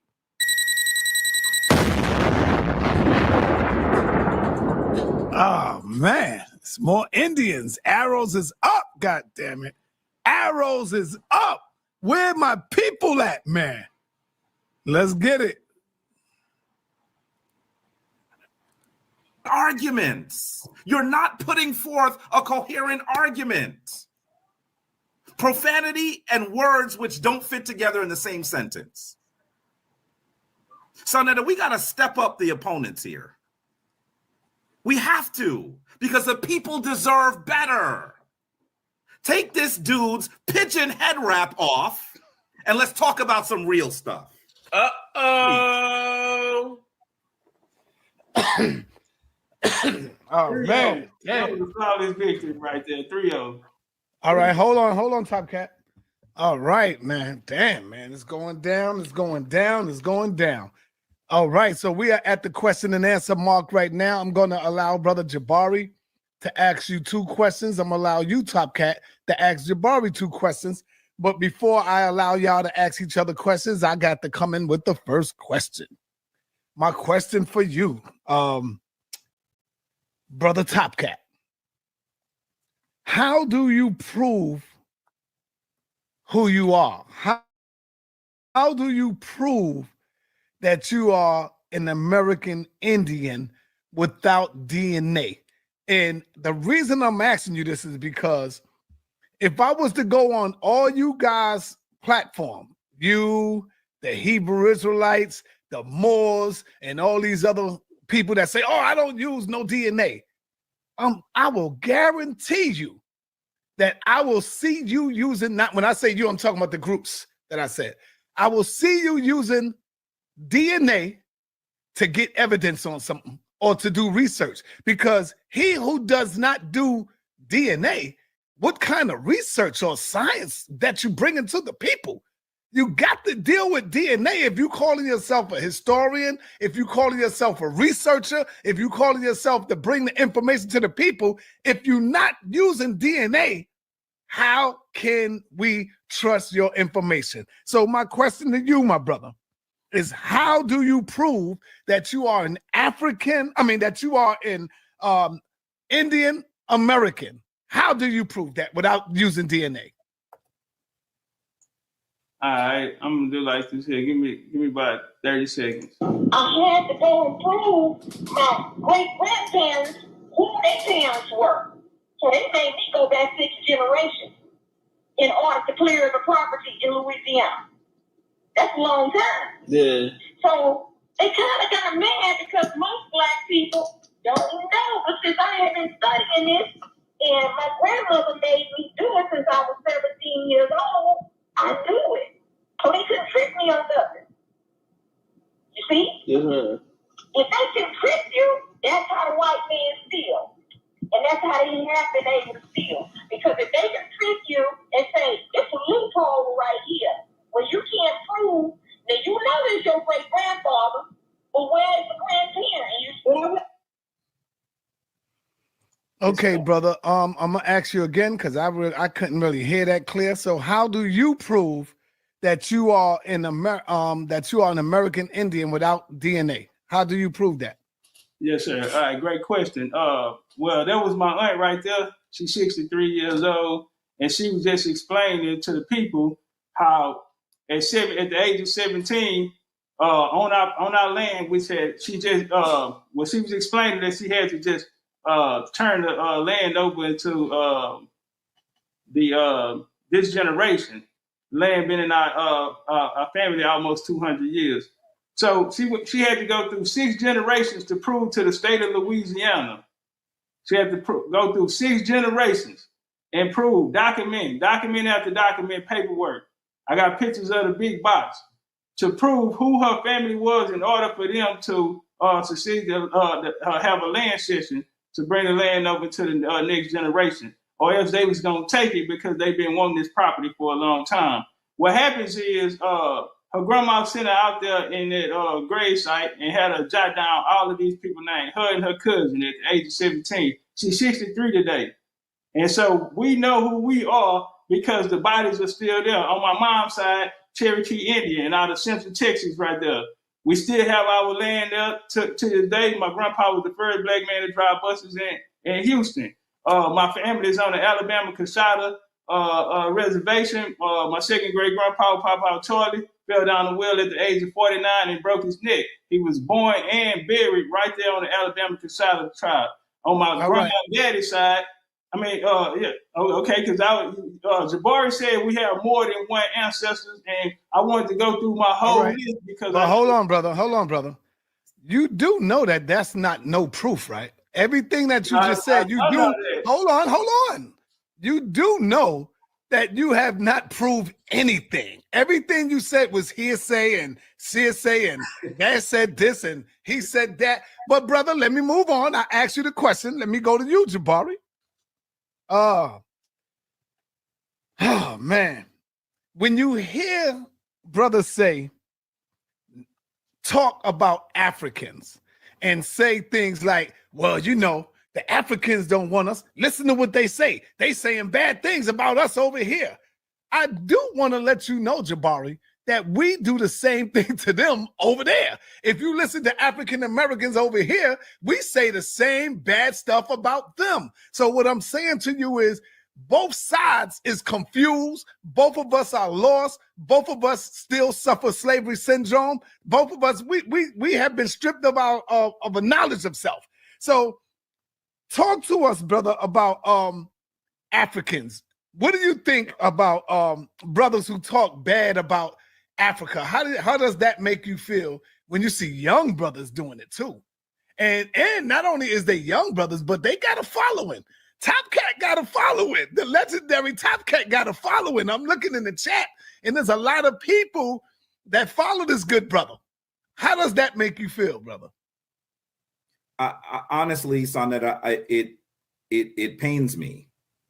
It pains me. It pains me that there are individuals who actually would like to actually disconnect themselves from the African continent, the continent that gave civilization to the world, the continent that is the most mineral wealth, the most mineral rich continent on the planet, the continent that actually peopled the world.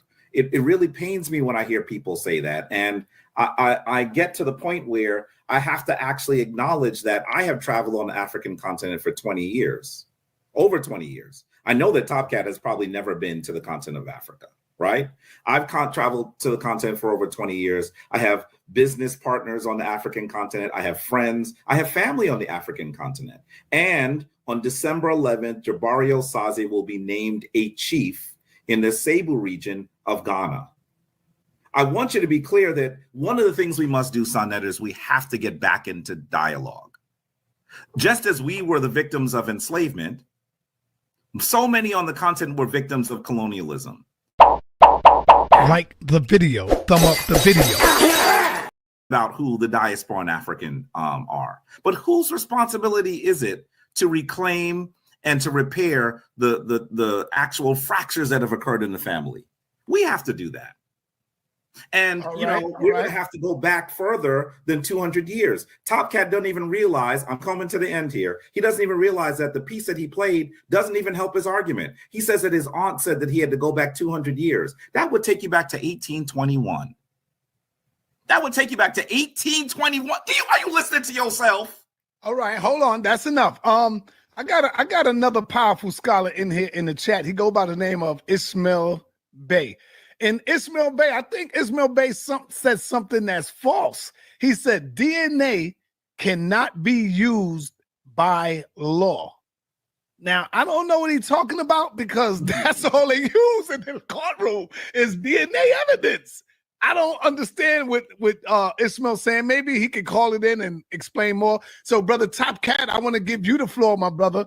And you can ask Jabari a question, and I'm going to put a time limit on it of 2 minutes to answer the question because I see where this will go. This will be a long answer. It probably will. All right. It probably will. What would y'all like, TopCat? 2 or 3 minutes? Talk to me. 3. All right, 3 minutes. You got 3 minutes to answer it. Brother, you got the floor. You can ask Jabari a question. All right, Jabari, do you have family in the South? Yes.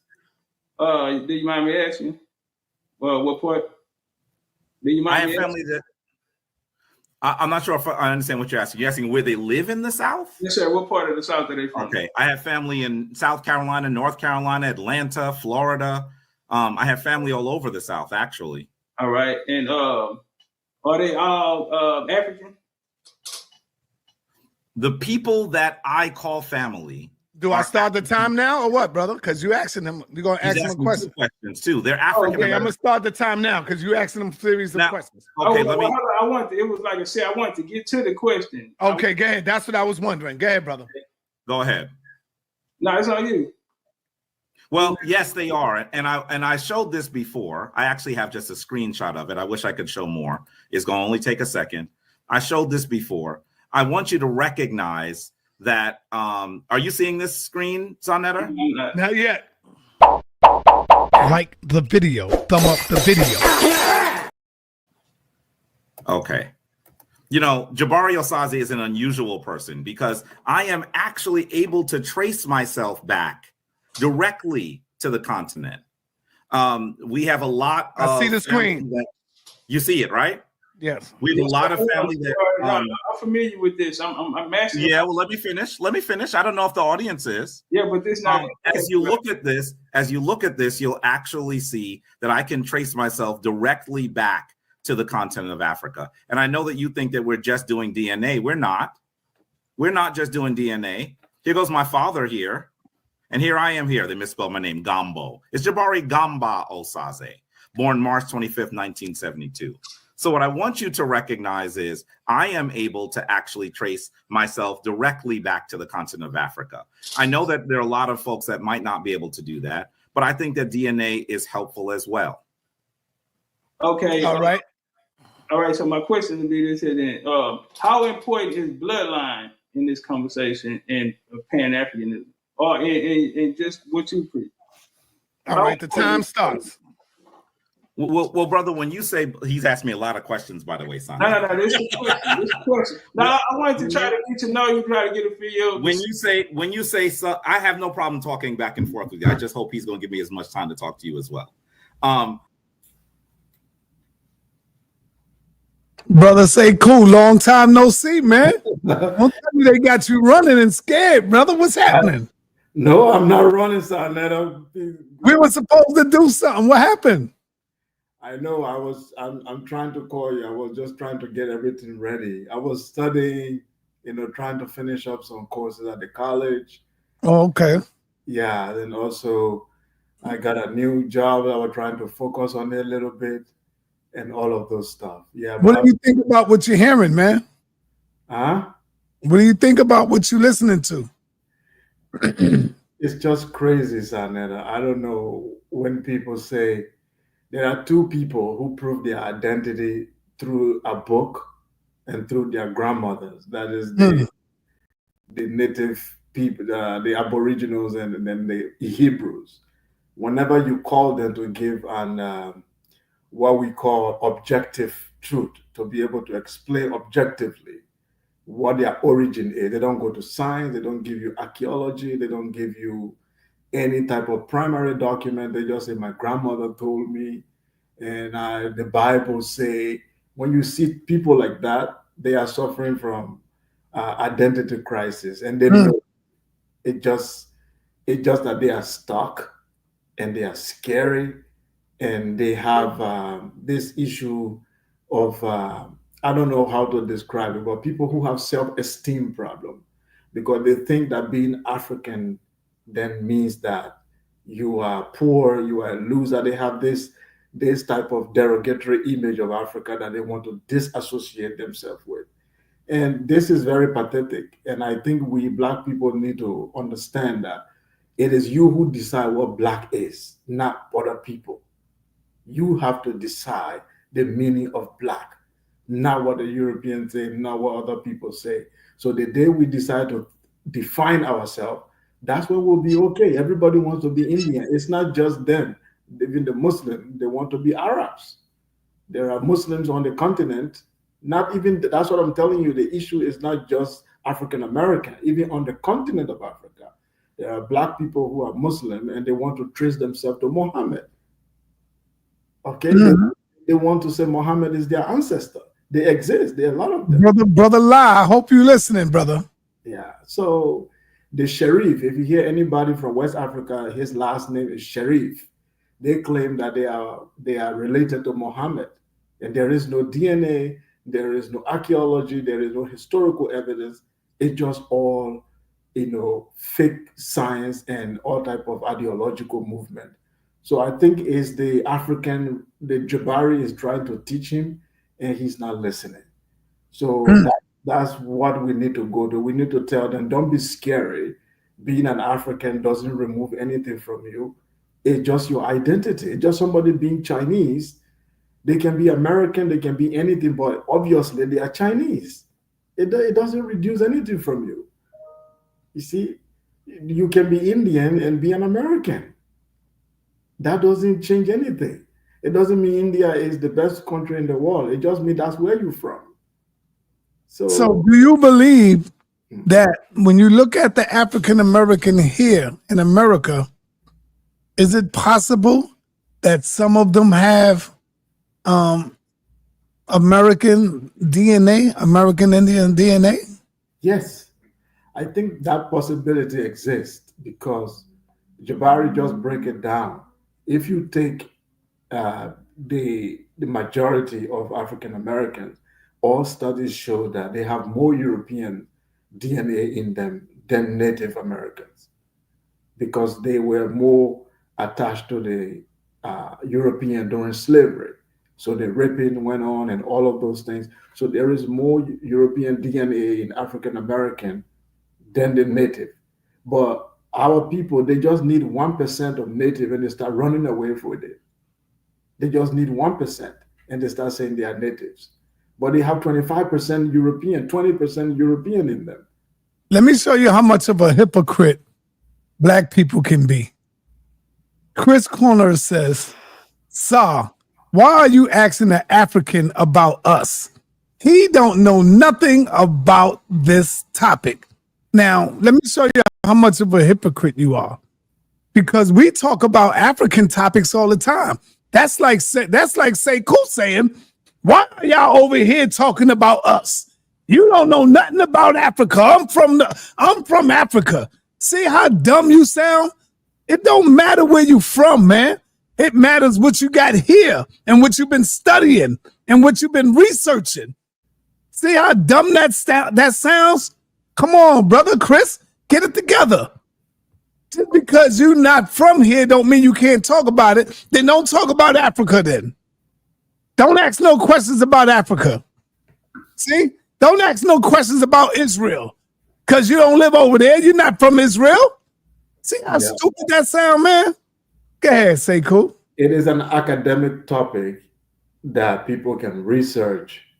It's not a religious topic. Even if it is a religious topic, people can study religion. I don't have to be a Muslim to talk about Islam. I just need to study it. That's it.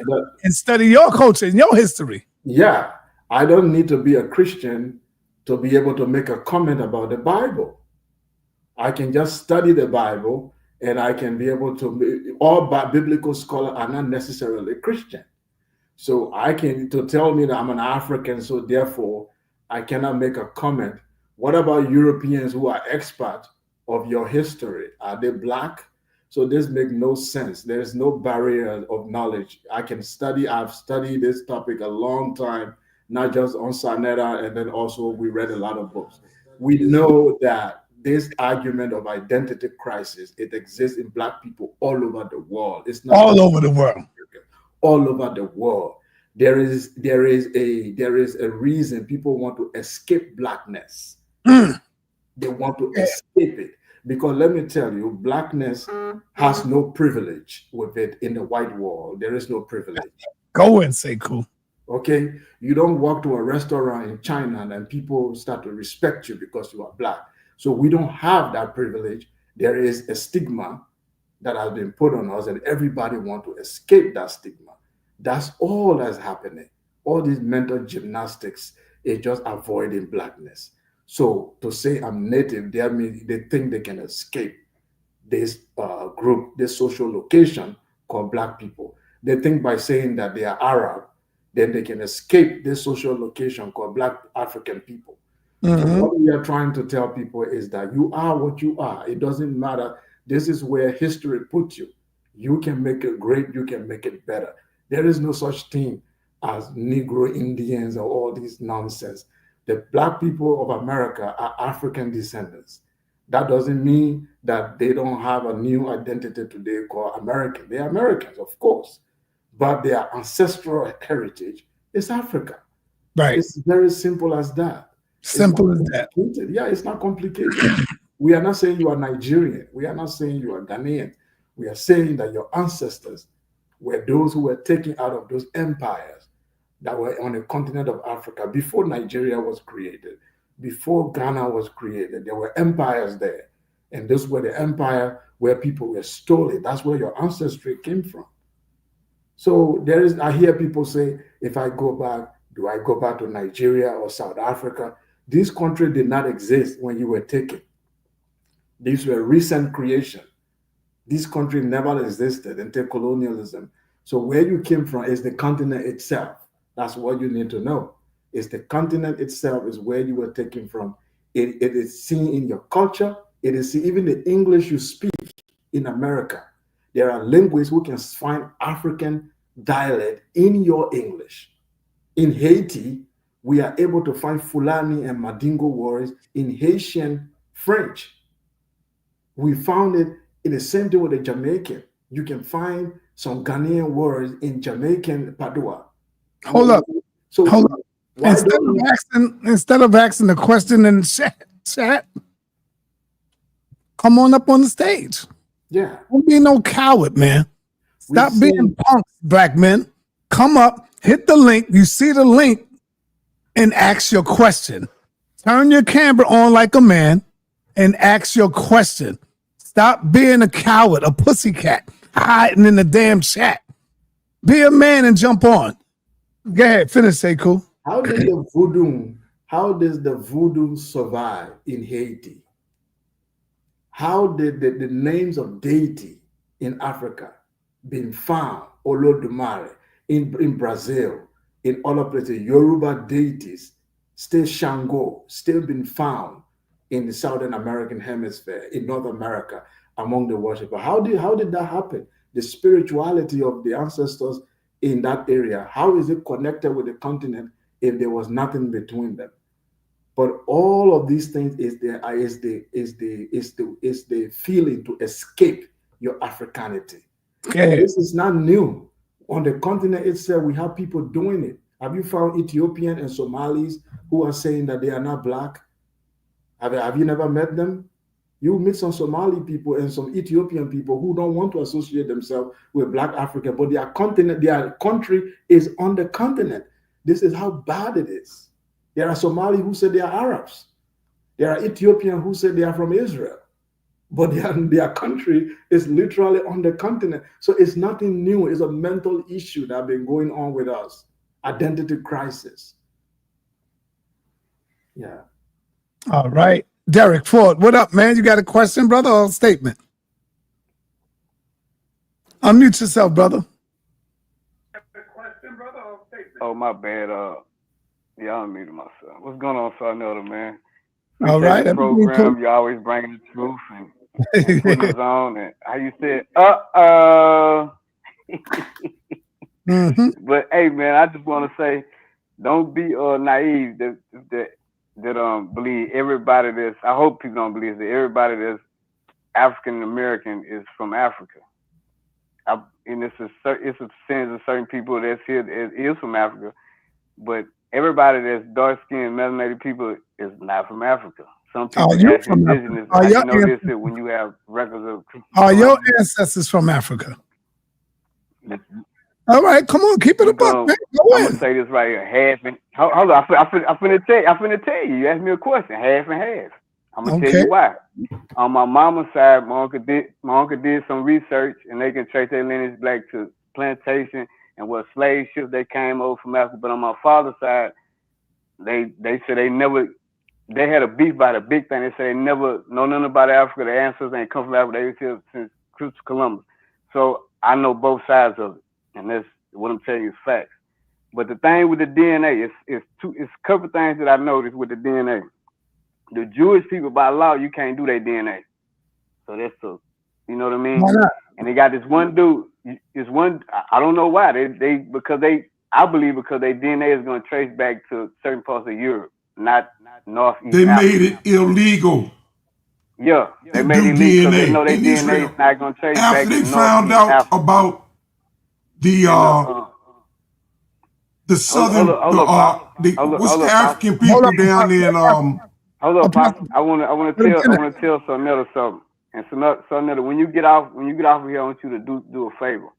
When you get off of here, Google African American man. When they did his DNA, they traced his DNA all the way back to one of the pharaohs of Egypt. This is facts.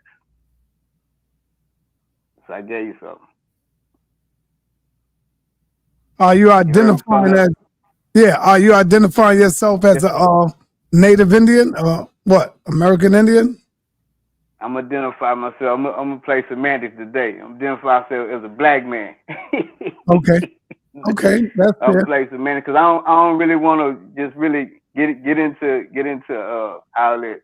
Right. That, Native American, because I can go on either side. I can go on my mama's side, on the African side. I can go on the Native American side. Right. That's good. Side. That's cool. So, all right. Hey, Apostle, do you have any question for Say Cool and what he said in his statements? I can't believe Sekou said what he said, but let me get to you first. What you talking about? What part you talking about? Let me get to you first. All right. Because you told TopCat when he talked about the land, which there is no more proof than land ownership, that don't prove nothing. So you need to upgrade your education. What did I say? You told TopCat when he explained what his auntie was saying about that land and how they had to show many generations of who they were in order to stop the government from taking their land, and by them showing that they are the original people to the land and they can trace it back hundreds of years, And that stopped the government from taking it. And then you said none of that proves. What are you talking about? Well, let me tell you what I'm talking about. The reason why I said it don't prove, because it's just coming out of his mouth. He's not sourcing up anything. He was just talking, brother. See, with Jabari, he was sourcing. You gotta show the source. You can't just talk the talk. We don't believe all of that stuff. You gotta show the source. He was talking about his family. I'm not biased. So what? I'm not biased. Jabari ain't show nothing about his family. Jabari didn't saw something about his family. Jabari wasn't quoting his family. What I'm saying is, Asu, relax, man, relax. Jabari wasn't quoting his family. TopCat quoted what his family said. So it ain't about no he said and she said. That's why I said you ain't proved nothing. You gotta prove it. Show it. He's proving it because you have the land. Nah, but listen, but guess what? I showed you I wasn't biased because the people, it was more Indians in the building. They gave him the TopCat. See, there you go. I guess when you said I lost to Ryan, there were more Christians in the building. See, so now it's just sometimes your audience can be very fair. Jabari got an ass whooping, excuse me, he got a tail kicking from TopCat. That's the bottom line. He lost all 3 of those rounds. Jabari.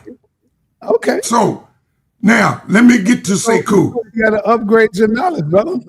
Let me get to Sekou. Go ahead, get to Sekou. You know, talk about people are ashamed. Brother, if a person want to decide that they a German shepherd, that's their right. Yes. Okay, that's their right. You don't have to come back and say, oh, well, they just misguided about themselves. It ain't got nothing to do with ill towards Africa or any. That's just acknowledging your complete self. We got 4 grandparents, 8 great-great-grandparents, 16 great-great-grandparents. By the time we get to the 5th generation, we got 64 people. We're claiming all of that. I'm not dismissing none of that. You understand? Now, this out of Africa, everybody on the continent can claim Africa. Whether you white, black, Chinese, because according to the out of Africa theory, that's where we all come from. So out of Africa. You subscribe so to that. What's the sense in talking about where we come from the last 200 years? We're all Africans. Even before Africa became African, we should be able to trace out of Africa. Everybody should be able to trace their roots back to Africa. But that's not what we're talking about. I'm going to soon be getting a check from the government. You know why?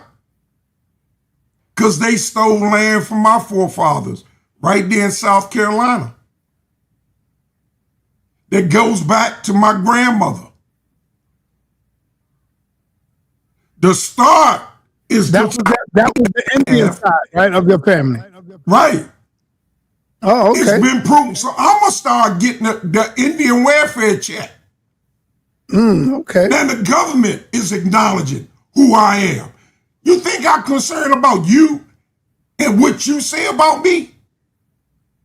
As long as I can reach in my wallet and I can pull out this proof of who I am, that even the United Nations recognize me as a native here, originator here, that I have ancestry here. You think I care about what some other Negro think about me? Yes. No, I don't. I don't care. Why would I? You can say what you want to say. But I'm going to be taking my behind down to the bank Okay, Apostle. I'm gonna get. Okay, so it don't. What I'm saying is, it doesn't bother me. Y'all can sit there and say all you want, and if by chance it comes up that there's some land over there in Europe that belong to me, that damn it, I want that too. If by chance it comes up that there's land in Scotland. Let him respond, Apostle. Let him respond. Okay. So, sa.neter, can you face the screen? Remove it on Apostle. So, no, I want to see everyone. So, yeah, perfect.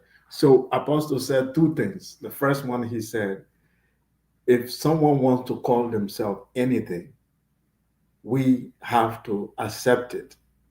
I agree, except the Apostle, if I told you I was a woman, will you agree? Oh, got him.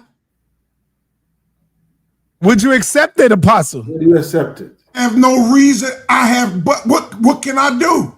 I have a cousin that done had surgery. On his certificates, it says he's a female. Well, you yourself been kissed by an older man too on the lips. Listen, I'm not going to dispute. It's okay. I just want to quick someone's heritage. If they say they're from such and such and such, I don't care. Why would I argue with that? Right, Apostle, it's all right. Let him finish. Yeah, I will tell you why. There is something called empirical evidence. Empirical evidence is you can decide, for example, you can decide to see a goat and call it a cow. That's your right. You can be delusional and call a goat a cow. But when you want to empirically describe that in front of people, they will tell you, give all the characteristics.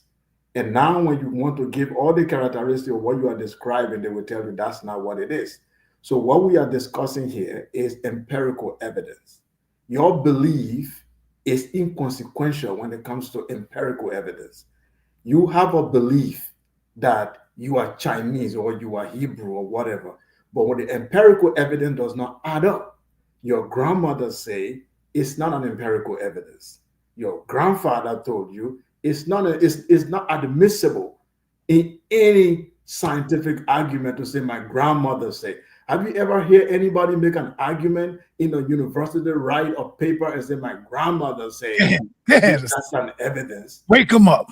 Is that how you teach? Even when you do academic scholarship, you are a scholar, I believe, Apostle. Will you write a dissertation and say my grandmother say, and that will become viewed as an empirical evidence?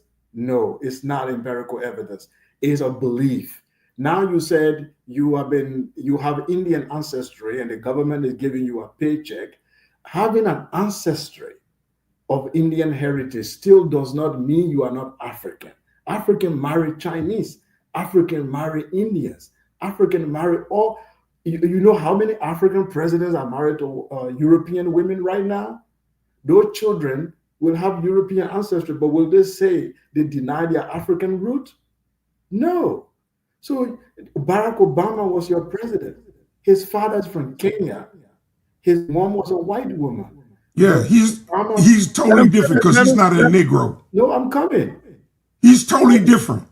I'm coming. Stop cutting people off, Apostle. Let them finish. Yeah, because you are claiming ancestry right now just because government gave you paycheck. If they said all people of white ancestry should get a paycheck, Obama will get a paycheck. But that doesn't stop the fact that his father is Kenyan and he has African ancestry. So just because you have that ancestry as an individual, it's okay. But then why you deny your African root? Do you have a DNA to prove right now that the percentage of the native in you is more than the African in you? You don't have that empirical evidence.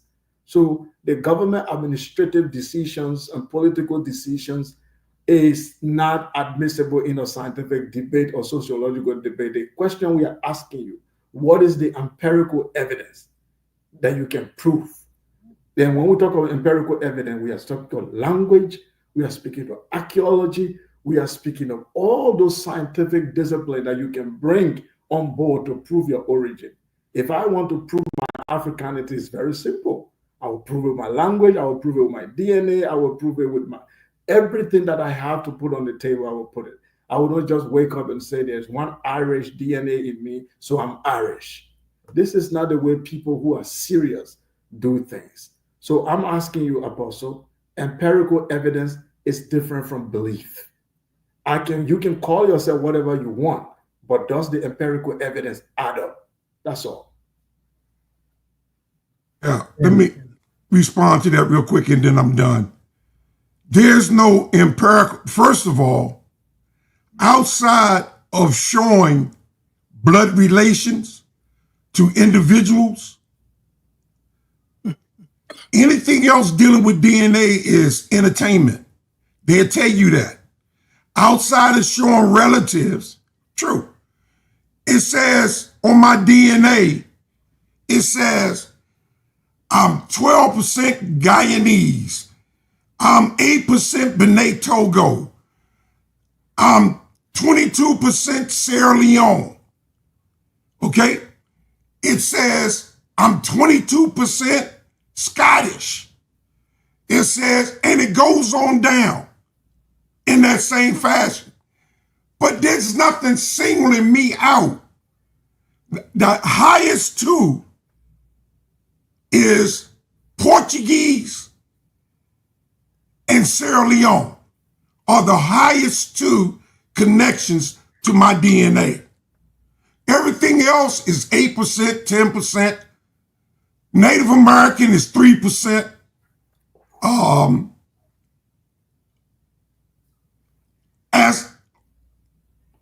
As they're concerned. Now, in terms of relatives, who my father is dead on. Even though I never met my father. I didn't find out who my father was till I was 65 through DNA. That's how I met my niece. Her father is my brother. Stop talking DNA. So other than that, I wouldn't have found that out. I got cousins there that I never knew, just like Jabari. But before DNA, I could already go back 7 generations to Sierra Leone because I had already did that research and proved it. Before there was computers in homes, I went down to the archives. I went to South Carolina where records were kept and was able to trace my family back to 1767 to my 6th generation grandfather that was born on the ship from Sierra Leone. Can you prove any of that you talking, man? Yeah, I can prove it. I got all that documented. Share your screen. Let's go. Share your screen. Share my screen. Yeah. What you mean? Share my screen. I've showed it. Side. I've read the letter on your show. What are you talking about? I read the research that I've done that compares with Professor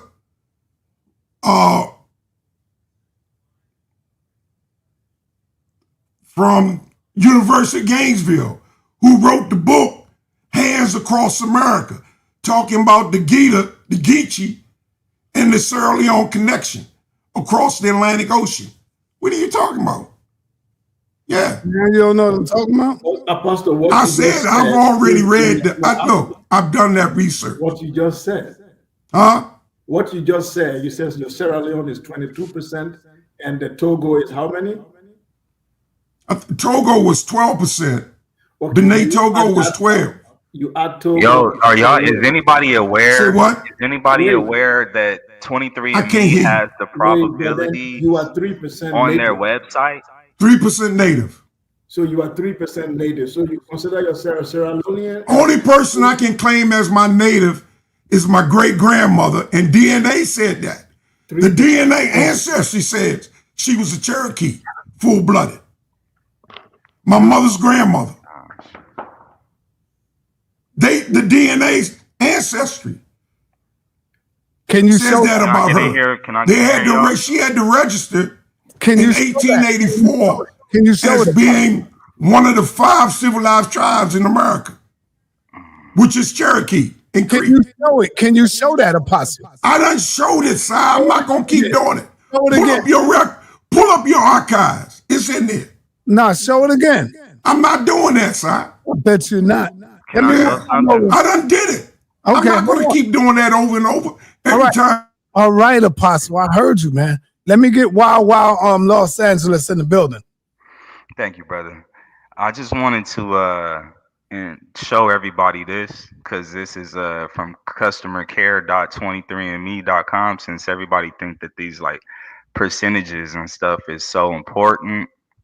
Like the brother said, you know, it's majority for entertainment purposes. So like when you go on 23andMe customer care, right?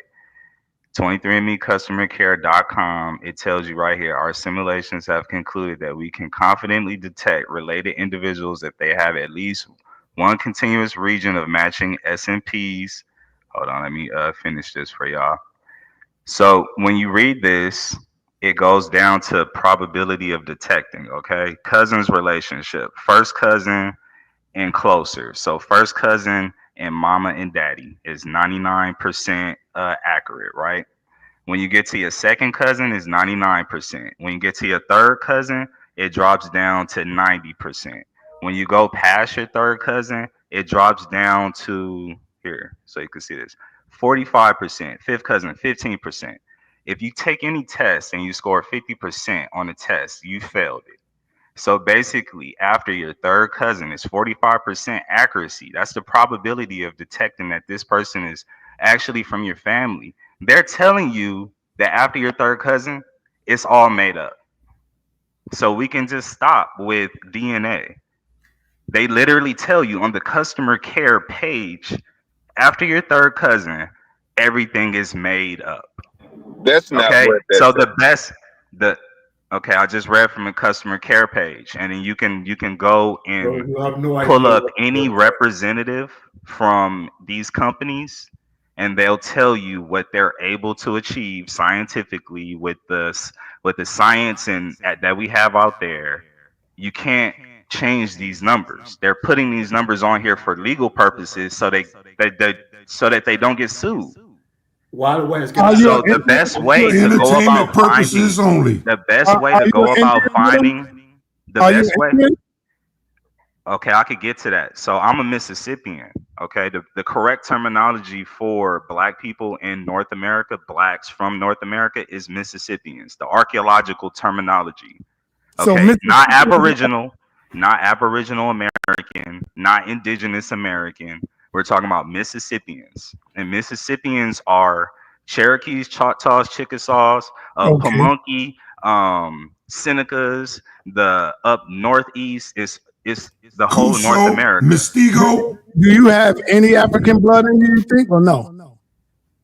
Or you just pure Mississippian, or whatever you call it?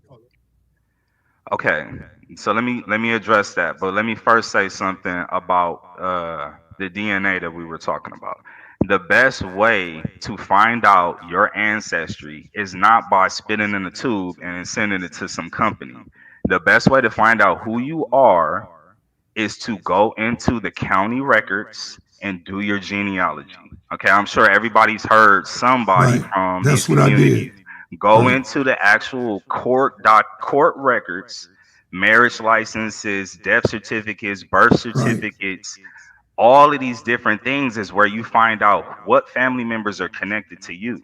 People are too lazy for that. You don't spit in the tube and then have some results come back to you when they're publishing on their website that this is all make-believe. Can I go, Sa? And then what I wanted to say, sa.neter, I'm sorry, I'll let the other brother go, but you asked me a question, do I believe that I have any African in me? Right. So this African concept was taught to us. Oh no, I don't believe we have any African in us. Okay, we didn't. There's no that the whole slave ship, transatlantic slave ship story narrative is already debunked. We don't even read the books. We don't even see like the information that's not in the textbooks. We go to the textbooks. We listen to whoever whoever we listen to get information, but we don't go straight to the primary resources, the primary documents. In history, when you're doing history, you have to go to the archaeological finds and you have to go to the first-hand accounts, the primary resources. If your research is only listening to people that are giving you second and third hand information, that's How many years? that's not gonna get you Watch this. to the correct. How many years that Africans and Indians been living amongst each other? How many years? Yeah, what would you say? What would you say? Like, for example, when you ask the Hebrews, they say they ran down into Africa and they lived amongst the Africans for at least 300 to 400 years. When you ask the Hebrew Israelites? And yeah, and the Hebrew, they confused. They don't even know where Israel is. Hold on. They came in like 40 of them, but they left with thousands of them. So that right there show you that they already been intermixing, man and woman. So they've been having sex with each other, right? So that's what I'm asking. But relax, hold up. In America, you have black, white. We've been here for at least 300 to 400 years. Do you think that we are pure? We've been having sex. We've been mixing with each other since we've been here, from the Chinese to the Koreans to the whites to the blacks to the Arabs. You name it. So we're mixed. So that's why I'm asking you. Listen, you mix? You telling me you mix? I'm looking at you. I am mixed with other. What? How much Asian blood you got in you, son? You might have one. Hold on, brother. Hold on. But that's not a collect. I'm trying to make a point. So I'm asking you, how long have Africans been living amongst you and your people? African Americans. Let's say African Americans. Take a guess. I don't know any Africans I didn't grow up with no Africans. I'm saying African American is a term that was created in 1988. African American, you know who I'm talking about, bro. Okay, then if you telling me Cambodian, but you talking about some Chinese people, you gotta get the terminology right, bro. That's our problem. No, listen. When I say, watch this. Black people. Let's just say black people. Watch this. Yo, D's. If I say African American people, who am I talking about? You are talking about black people. Yeah, those are not Africans, though. That's the point I'm trying to make. If I say Africans, who am I talking about, D's? If you say Africans, you are talking about continental Africans. Yes, Sudanese, all that stuff. These questions, they try to throw you off track because they know they get stuck now. No, I'm not getting stuck. Don't group me into. Look, okay, all right, y'all. Again, West, y'all have a history that is like. Hold on, West. So now I'm asking you, how long have African Americans been amongst your people, who you call the Indian, whatever you call them? How long y'all been living together? An American? How? Okay, did you mute me? No. How long? That's a trick question because I'm considered an African American. If you slow down and just let me listen to you, like I listen to you, I'm considered an African American. So you're asking me, how long have African Americans been around my people? I'm with you. I'm the same person as you. I'm the same person as DZ904. I'm the same person as Apostle Zakan. I'm not the same person as say Kyle Kalia though. We not the same people. Well, hold on, listen, brother. You told everyone here that you have no African blood in you. I'm telling you that the terminology is jacked up. You're saying I don't have you, me, the other brother, the two other brothers, except for that one brother that's in the middle. We're not from Africa, bro. I don't have one African family member that's from the continent. I'm asking you. You said you have no African blood in you. Yeah, I'm not from the continent of Africa. Would you consider yourself to be a pure Indian? And you know what I mean when I say Indian? Yeah, I think I'm pretty pure. Yeah, if I look at my family members look just like you. This shit is crazy. I'm not when I talk about an Indian, I'm not talking about the Mongolian, Siberian idea of an Indian. Let me show you this, because this is the problem. Look at this, sa.neter. Yeah. Look at this. Put me back on the big screen. Do anybody ever heard of this brother right here? That look like you, sa.neter. Who is that? That's Satriona. He lived in 1562. He's from Florida. He's a Mississippian. He's who the Spanish and the French first got into it with when they arrived over here in the 1500s when they came up from Mexico, De Soto and them. But this don't look like the Native American that you speaking of. So you see why I'm getting confused, because I have knowledge of this civilization that live in the 1500s. They don't have that information, brother. You don't have this information, so you think I'm crazy They don't when I'm see talking that. to you. They don't know that. This is Satriona, a real. This is in the Dresden State Art Collections. This is Europe's most prized. sa.neter is seeing that for the first time in his life. sa.neter, he don't know what to do with that, bro. That don't look like no Native American slick head. Hold on for 1 minute. Yeah, let's do the real knowledge. Keep talking smack. And Apostle, I'm gonna tell you right now, I don't want to turn this thing into a Hebrew thing, but I could show you in scripture where your God told Moses that he can have all the little girls and all the white girls. I mean, I don't care nothing about that, sa.neter. Now you don't care. See, he know where I'm going. So I didn't bring this out yet. So I will shut your ass up with this. What do you do, sa.neter? No, hold on. I will shut your ass up with this information in Numbers 33, 17 and 18. The Lord God told Moses to kill every male child and kill all the women who have been touched by a man, meaning who is not of a virgin. He said, but all the women, children, and all the little ones that have not been known by man, meaning that are virgins, he said, keep them alive for yourself. And when you go down into 40, he tells you how many little girls and how many little women. See, I ain't bringing this information out, so shut your ass up before I kill you with this information.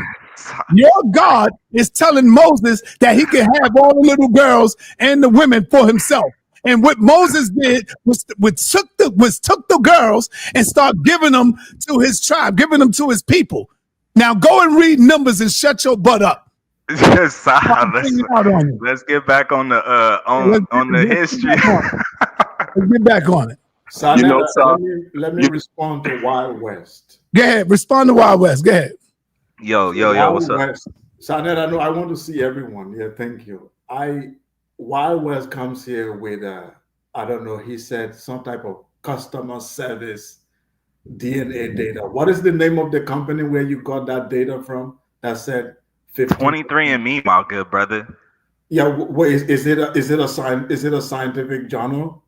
It's 23andme.com. It's like the actual company that you spit into the tube. Bro. I'm only helping Sekou out. And I'll help you out when I come back. Stop kicking me in the back. The reason I'm kicking you in the back is because you keep interrupting, bro.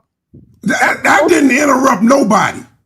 So don't do that. You kick me in the back because I said something you didn't like. All right. Go ahead, brother. Anytime you want to debunk a scientific established fact, you need to bring. Yes. You don't go anywhere and pull. I went to the company that you spit into the tube. Let me finish Wild West. You got it, sa.neter. And then you can talk, West. I'll let you know. You were busy saying, I'm not that brother, but I listened to you. I didn't talk. I didn't even bother you. So allow me to speak. Mm-hmm. If you want to come here to debunk DNA, this is House of Consciousness, you need to bring scholarly article that has been peer reviewed that supports your point. You can't use your phone and show us one business company and say, this is what they say. That's not how you debunk DNA. You bring a scientific journal with peer review article to support what you say. If you do that tonight, I will say you win. Are you ready to do that? That's one point. The second point, yes, that's what we do in the House of Consciousness. We don't make one statement. The second thing here that you said that you are Mississippian. Brother, you can decide to be Japanese, Chinese. We don't have a problem with whatever name you want to call yourself. The empirical evidence is what is you can provide. That is the problem. Now you show us a picture, a figurine of a man. You just show her on the phone and says that he's black, he's painted dark. That's the man who was the chief that they met. I want you to pull an article right now where you are sitting. He can't. Okay, okay. Listen.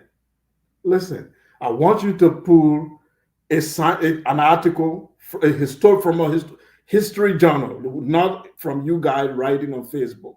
You're going to give us the source, and I tell us the primary because you say you know primaries. That give us the primary that showed there was a black man, who you described, and that was also the native of that area. So we are waiting for you to prove that as well. We are listening. So that's all I just wanted to tell you. If you come here, do not be using your phone and be saying, making wild statement that you can't support. So let's go first with the DNA stuff. Can you give us a scholarly article, peer review, that support that when it's 15% accurate when you try to check people's DNA? I want you to prove that. He can't. Okay, am I unmuted? We hear you, brother. We hear you. Okay, can you put me back? Can I see everybody? Who said he can't? I did. Who's that? Oh, him over there? Okay. Yeah, him. I'm confused because, well, and I'll do exactly what you said to do, but I just want to highlight the fact that, I didn't just pull up an image and with some percentages on it. I don't know where you live at, but we live in the United States right here, and 23andMe is actually, besides Ancestry.com, 23andMe is like one of the most popular companies that offer the service of finding your relatives. So all I did was I didn't go to any medical journals, but I can definitely do that. But what I did just for time purposes was to show you that 23andMe has published on their customer care section of their own website the percentages of the probabilities of detection when you're trying to see who your family members are. Okay? That's directly from their mouth. That's not from my mouth. So if you want me to go to a medical journal, I can definitely do that. Yeah, do that. The source that I had, which was a company that offers this service, the most popular company, you guys can go and fact check that on the customer care page for yourself. I gave you the link. You can do that. But if you want me to address, I can do something with sa.neter where I bring the medical journals, at another date. But if you want me to address the character that I showed you, who you I guess don't have any idea who that is. No, I don't.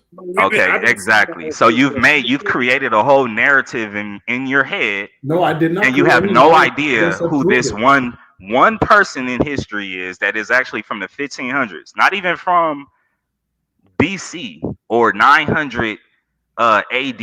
We're talking about 1500s. Black people supposedly got into the country, and it's not my story, bro. I'm about to show you something. Okay. Black people supposedly got into the country in 1619. Yet, however, in 1562, you had Mississippians all over North America building pyramids and mounds, larger than anything in Africa. Okay. Show it. So if you want to do this, you can. Can I share my screen on here? Yes. Share your screen. Share my screen. Yeah, you can share it. Oh, let me see where that button is at. Present. Okay. Share screen. Okay. So I'm gonna go here first and share this with y'all. So this is from the curator of the Arms and Armor, the Metropolitan Museum of Art. So what do you guys think about that? It's a pretty good source, right? Is it a pretty good source? Everybody think it's okay? The Fine with Metropolitan me. Museum of Art. Yeah, this is the Moors. Saco, is that okay? Yeah, it said the graphics saw for more. These are more. Yeah, but what you have to do is not read one word in an entire article. No, You I'm have to trying to read tell the you what I entire see. article. What I Yeah, if see. you keep looking, it will explain to you. Okay, go ahead. So you have your own thoughts in your head that this narrative you want to push, but No. if Can you you're not blow it up even a little choosing bit, to brother? read. So let's read this together, right? You can blow it up And a little bit. oh, oh, let me look back and see what y'all see. Okay. Blow it up, blow it Here up. we go. So I'm just showing y'all this image, and it's actually two different images. This is another king right here. This is Saturniona, the one that I showed you guys. Read, what does it say? Yeah, so let's read what does it say. The Moor is represented as a muscular youth in swaggering stride. He is carved from pear wood and lacquered a deep brown. His broadly smiling face, with its wide, blunt nose and full lips, is clearly meant to be that of a Negro. But his curly hair is, when seen from the front, almost entirely hidden by a jeweled gold feather crown of a type generally associated with the romantic images of American Indians. The Moor's dark brown skin is covered on arms, legs, and body with intricate tattoos, meticulously produced by thousands of tiny dots of blue black lacquer paint. In splendid contrast to the dark background, stands forth the lavish assortment of gem-studded jewelry, necklace, pectoral armlets, knee bands. Okay, y'all see that. But let's see what he got in his right here. So right there they talk about that he has emeralds from Colombia. Okay, so he's doing business with Colombia. Now they're gonna prove to you who he is exactly. Let's go down a little bit. It says, let's see where okay, right here. Dramatic must have decided that a worthy setting was needed for the prize emeralds, a noble savage offering the old world the astounding riches of the new world. Okay. Now let's also show you guys where they tell you explicitly that this is not an African, that this is actually Saturniona. Okay. So it says, in the splendor of Dresden, it is mentioned following a suggestion I made to Joachim, that Bro, name. The Moor's tattoos. Let me look and see what y'all. I'm right here, bro. Look what it say. It says that the Moor's tattoos and feather crown were taken from contemporary illustrations of a travel account, and that the figure is supposed to be representing an American Indian. Indeed, almost every detail of the adornments of all four statuettes has a common source, a series of engravings of the New World by Theodore Jabari. Okay, so look, among Jabri's illustrations to Rene de Lanier. Anybody know Rene de Lanier? Anybody know Theodore Jabari? It says reports about the abortive French settlement in Florida in 1564. We find the exact model for the Moor's tattoos in those of the powerful king called Saturniona, which is this guy. Moor is a terminology that is used, such as black, Negro. Black. It is not That's saying all it means, black. where you're coming from. Let me go after him. Now this is not considered a primary source. This guy is completely making things up. Nothing here says what you say. I just read. What the hell did this? What is it? He just said that among Theodore's Jabri's illustrations to Rene de Lanier report about the abortive French settlement in Florida in 1564, we find that the exact model for the Moor's tattoos and those of the powerful king called Saturniona.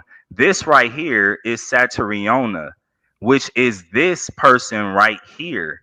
If you look at this, no, that's a lie. Go down and read what is this statue is.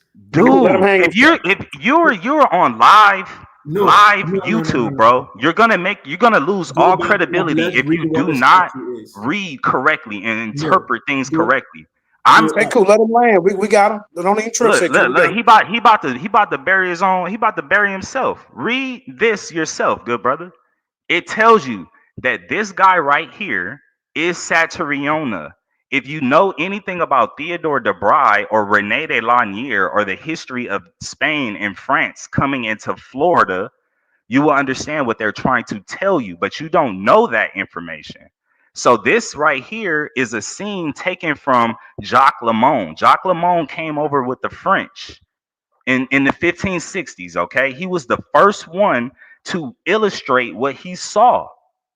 Theodore de Bry is actually known as this is the engravings, the first depictions of the people that they encountered when they got here. You want to tell me I'm making stuff up? Bro, go look up Theodore de Bry. Go look up René de Lanier. Go look up Jacques Lamont. You don't know who you're talking about, bro. Those are Africans you showing, bro. Let me tell you something. Let me say this. Bro, hold on. I'm not finished, sa.neter. This dude right here. I'm not finished, sa.neter. Hold on. Sickle cell gene that over here. But sa.neter, you don't let this dude just. I'm not done, homie. Well, hurry up, bro. You pseudo. JJ, you can't do that, bro. You can't do that, man. That's what I'm telling you. That's why I don't fuck with black people, bro. I'm sitting here telling you actual things that they're studying in Yale University, bro. This is the Metropolitan Museum of. This is not the only source. So if you want to do something, let me. Can you blow up your own words so that people can read it? Oh, they're not able to read it? Are they not able to read this? I can't see. Oh, let me see. Okay, let me scroll up just a little bit. Can y'all see that right there? Hold on. Let me scroll up just a little bit more. Who left, man? Try using the 3 dots, man, on your side to blow it up. Yeah, there you go. What are y'all not reading right here, bro? It says among Jabari's illustrations, René de Lanier. This look, French settlement in Florida in 1562. We find that the exact model for the Moorish tattoos in those of the powerful king called Satriona. What you guys don't understand is that the statue has tattoos. When you look at the statue in person, it has tattoos. And when you go and look at the illustrations that were that came from Jacques Lamont, the tattoos, they're exactly the same. This is why they're saying that this is Satriona. And not only do we have this statue, but we have all the Spanish records. We have all the Spanish accounts. We have all the French accounts. Everything that they ever wrote about these kings, even Tuscaloosa. Tuscaloosa is connected to Satriona. Tuscaloosa look just like Satriona. These people are mound builders. These people have pyramid mounds. I can show you guys the first book that the Smithsonian ever published. I own it. It's called Ancient Monuments of the Mississippi Valley. And they're talking about this great civilization that you obviously have no knowledge of. This is the information that Donald Trump is attacking right now. Everything that I will show you is coming out of the Library of Congress, bro. No, whoa, stop right there. A lot of people like to use the Library of Congress as if that gives the source that they're bringing some sort of supreme authenticity. We all do know that the Library of Congress do accept fictional works, opinion work. The Library of Congress accepts all of that. So just because it's in the Library of Congress doesn't mean that it's concrete facts. But and that it's identified as fiction. They don't pay. Okay. Man, you got to hold up. He just jumped in. I'm responding. You didn't say nothing about him jumping in. Why you doing that? Apostle say something. Nah, guys, let's chill out. This dude is pseudo. Let me tell you why. Let me get him real quick, and I'm gonna go. Let me get this dude real quick. No. Everybody fall back, because the only one that's qualified right now to speak on that, not Apostle, is Sekou. I want Sekou to respond to it. Sekou been addressing this for a minute, but I'm gonna let JJ go. Because JJ been going hard as well. So JJ, go ahead, brother. I'm gonna let you go. All right. Thank you. Put me on the big screen. First of all, this dude right here, man. You said 1,500. That's what you said. See, I can go back further and show that the sickle cell gene was here thousands of years before that, bro. And the sickle cell gene comes from Africa. I brought that out in my debate with Cedric. So you are up here talking about some 1,500. It don't make no sense, bro. These are Africans, what you're showing. Why would they call a Native American a Moor? You see what I'm saying? Africans, go look up David Imhotep, everybody. Africans been here for thousands and thousands of years, but these guys are trying to take it away. Okay, and then what haplogroup is these people that you're showing, sir? Are you going against the out of Africa theory? You gotta show some kind of trail. And where's these people at now? They just disappeared? Just poof, gone in the wind. What's the name of the tribes? How did they just disappear off the face of the earth? And now we got Navajo, Iroquois, Illini, Choctaw, all that. Bring it out, Jimmy. What you're showing is Africans, bro. And I'm not going to tired of y'all coming up here with this nonsense. These TopCats, these goddamn dudes like you, they're showing Africans. That is what African, what you're showing. That's what you're showing, bro. So, go ahead. Answer that. All right. All right. We're going to let Say Cool go. Say Cool, go ahead, brother. I want to show. No, hold on, Say Cool. Ask what haplogroup is this king that he's showing? No. I'm tired of this bullshit, man. Hey, no cursing, Jay. No profanity, brother. sa.neter, I need to share my screen. All right, share your screen. Let's go. Yeah, he misinformed us and lied to the audience. That's why I said I want to Say Cool to go. Go ahead, Say Cool. Let me show you. You don't play in House of Consciousness. You don't play here. Let me show you. Super Wavy, I see you in the chat. JJ called you out earlier. We're going to get it in. sa.neter, you see my screen? I see your screen. Okay. So let's hold on. But it's not letting me bring it up for some reason. I don't know. Okay. Let me. Hold on. Brother, you got to remove your screen. Remove your screen, bro.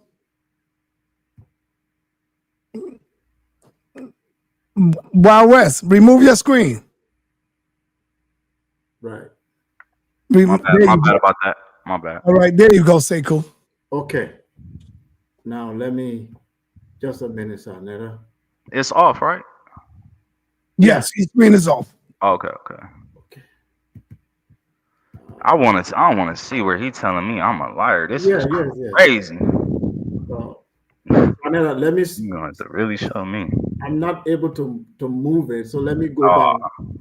I'm going to show you. You just lied to us, bro. It's very bad. Can you stop? We're gonna see about a lie. Yeah, let's stop. Let me stop the screen and share again, so that.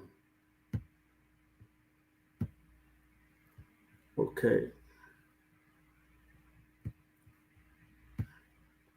All right, sa.neter, share it. Yes, I see it. Okay, so let's go back. Is it not? This is the image he showed us. Yes. That this man is the Black King, right? Mm-hmm. Okay, let's go down and see what the article say about this image. It said, you can see it here.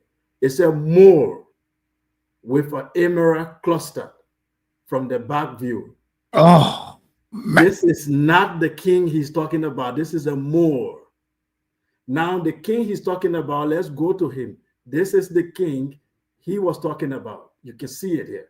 You've been busted, Wild West. You busted. This is the king. They said how ceremonies are performed by Saturiana. This is Saturiana. You can see the Native Americans here. Right. But the black image he showed is a Moor. It has nothing to do with Saturiana. This is bad. Exposing time.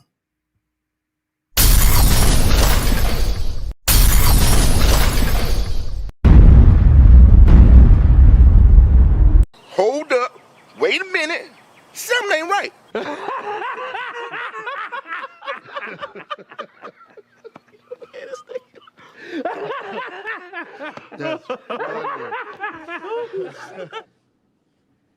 So I challenge you.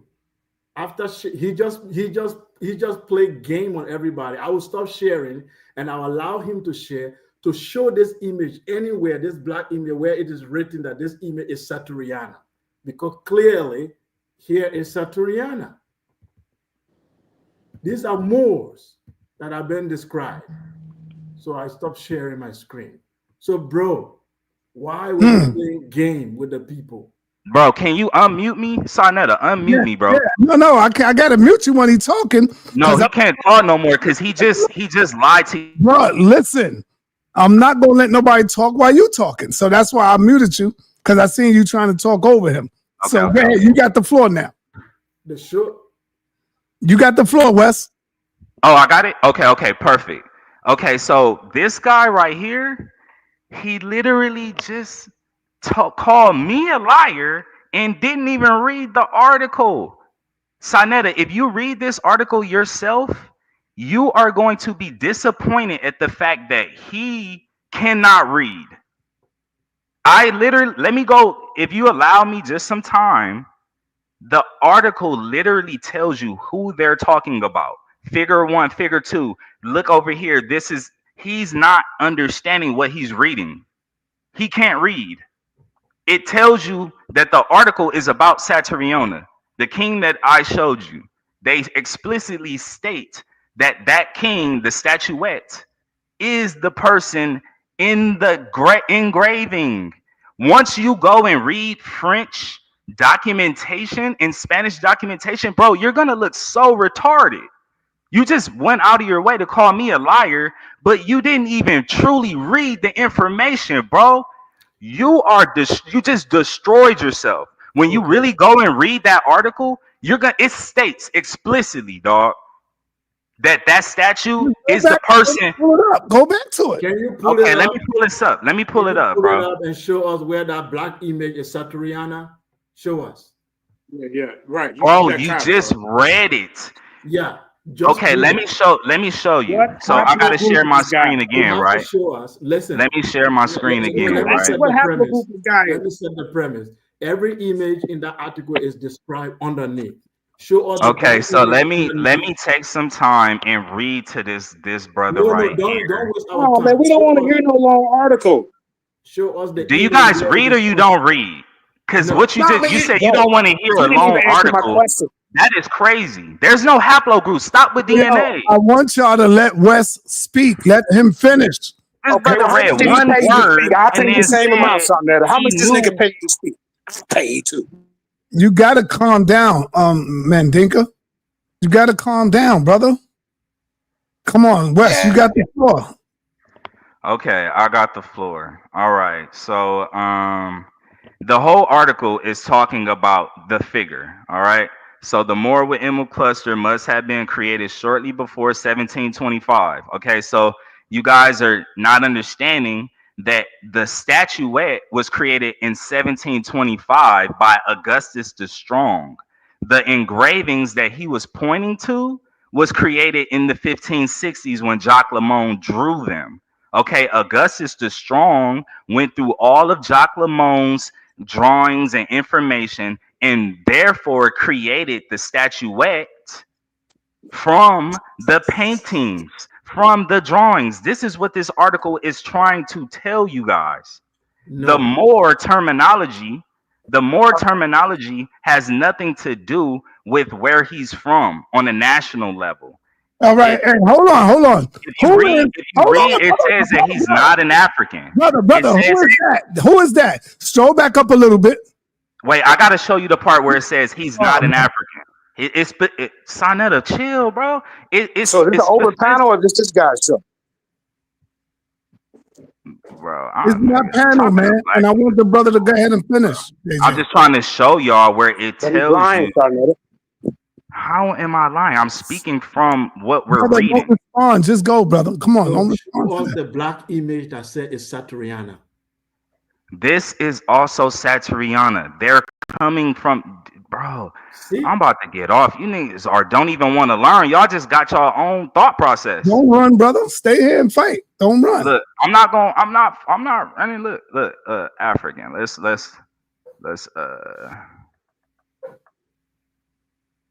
So we just scan through here. Everybody talking about, oh, is this his show? I'm trying to show y'all where it say he's not an African, yo. It specifically states that. Let me see. Now I gotta read the whole thing because nobody want to read. Like, what the fuck? Okay, Ken. I wanted to ask a question, sir, or two. No, Who's that? please wait. I caught this guy red-handed, and he doesn't want to accept it. You did not catch nobody red-handed, bro. It literally states are you reading the article? Are you understanding what they're Can you talking about in show the us where article? the black Brother, They're where is telling you it at? Where is it at? Show where's us. what? Show us. We are not arguing whether he's African or not. You said this black image is the King Satriana. Show it. Bro, I'm showing you. This is right here. Look how ceremonies are performed by Satriana when he There wants he to war is. against his The image enemies is from different. Theodore de Bry. They're telling you where to look. The They're image is telling you different. where to look. They're telling you that this king is the statuette. Show If that. you read, bro, you have to read the article. They're telling you throughout the article that this statuette is connected to the drawings. What are you talking about? Why am Why I are you seeing saying show it? the word blackamoor? Why am I seeing the word blackamoor there? Carrying Because over there. blackamoor is a terminology that's used in Europe to describe dark-skinned people. It has nothing to do with where Right. you're from. I agree. It has I nothing agree. to do. Right. Blackamoors, Negroes. Ethiopians was even a terminology that was used to describe people's skin color. Brother, hold up. All you got to do is deal with the first picture you showed, man. Exactly. That's what Sekou is saying. You going all over the place, man. Show us where that's not an African. Show us where that's who you say he is. That's all you got to do. Okay. I'm just reading the part right here to find out where it state, but I'm trying to talk to y'all and respond to the brother trying to call me a liar. Just let me get where it say he's not an African, and then I'll come back and I'll show y'all, and then you could tell me that I'm not a liar. Sir, let me say something. You know, Okay, bro, why you do that, man? Let me go ahead and clear up all this misunderstanding that's going on. Yeah, why you looking for it, brother? Let me bring on other people to talk. Go ahead, bro. Hey, peace, King. Hey, I appreciate you. Hey, this is the Libra King, man. Hey, Who is this talking? The Libra King. All right, cup your camera on, brother, so we can know who you are. I'm right here, sir. All right, go ahead, brother. Hey, Libra King, you're Indian. Well, if you want to, my grandmother, she's Blackfoot. Okay, correct. She is Blackfoot. My you look like grandfather. an African to me, brother. Well, we have to go back to the original teachers, man. And the Honorable Elijah Muhammad told us, and this has been proven by, scientific data, that the original landmass was one whole. You had Asia and you had Asia Minor.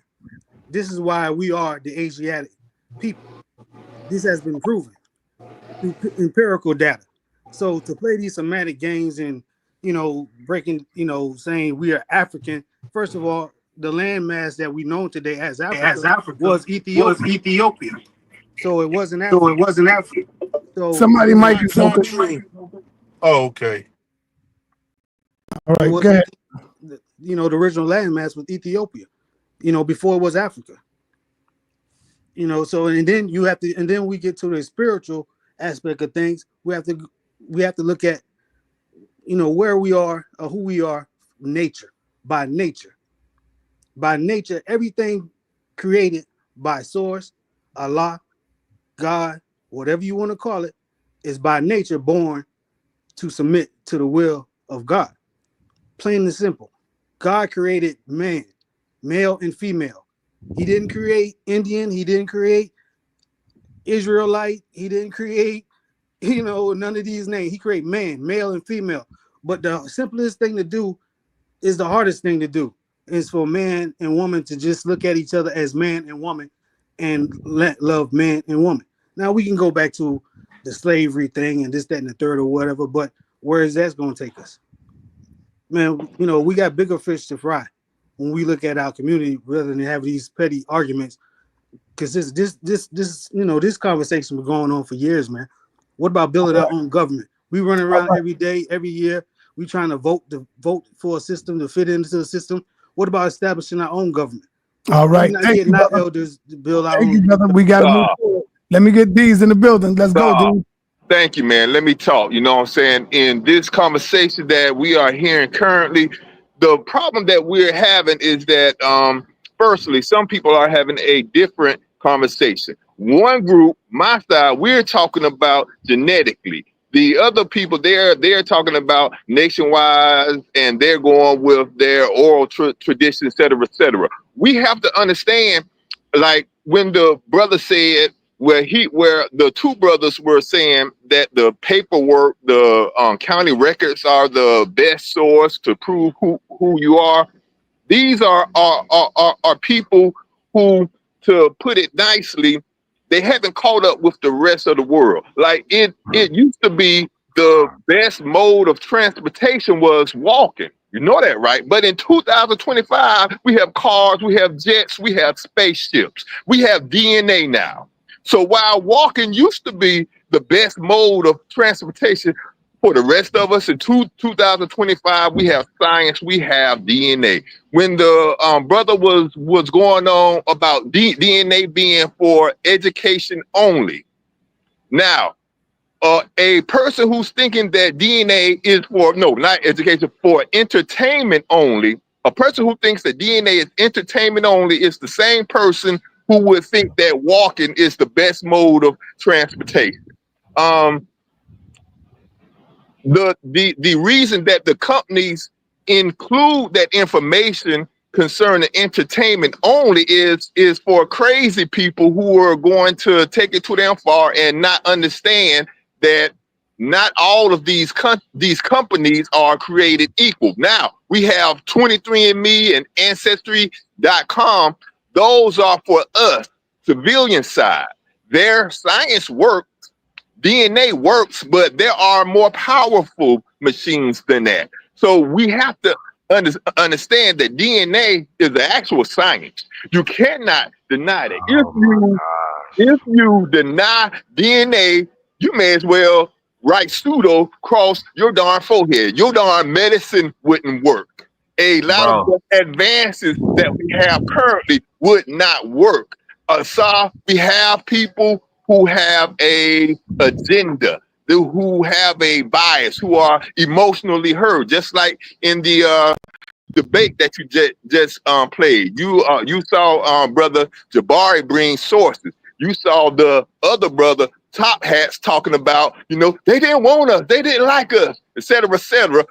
And the chat supporting him, screaming bars, get them TopCat. So we have people who are not being intellectually honest. We have people, there are two people that you cannot debate, a liar and a crazy person. I don't know which one these people are. They could choose whichever one. You're either a liar or a crazy person, because we have empirical evidence, and you cannot get around the science. Some people are tricked by science, though. This nose, this lips, this complexion, this stature evolved on the savannah of Africa.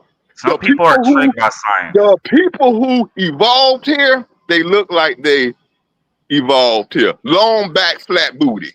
Do you come from a long line of that? Do the females in your family have long back, flat booty, short legs? Those people evolved. You cannot get around the darn science, bro.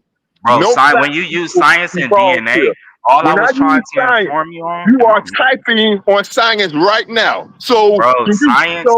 You don't know how. You have to know how to use science. Though. You cherry pick science. You cannot use science to find. You cherry pick science. You cannot use you cherry pick science, bro. There's no cherry picking. That's what you're doing. It's actually understanding how to use science. Because if you were dealing with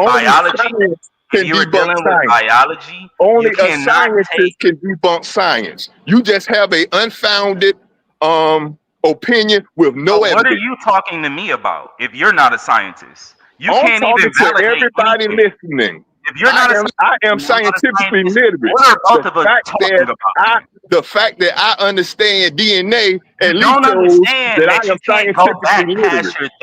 All I was trying to tell you, all I was trying to tell you, brother, you are a flaming pseudo. When you deal with DNA, you can only go to your third.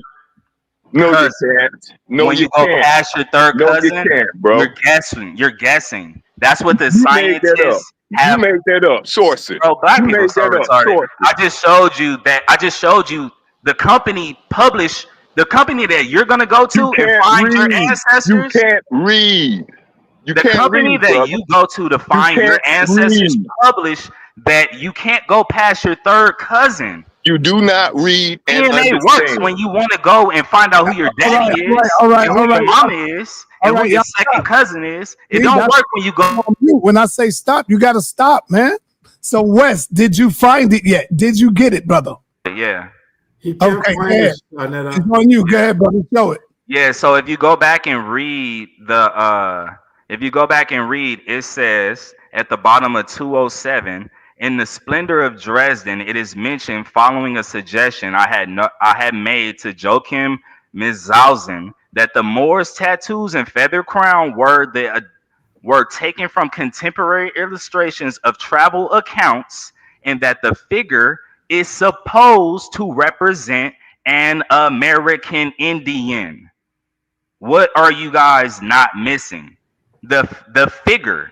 What figure? You showed many of them.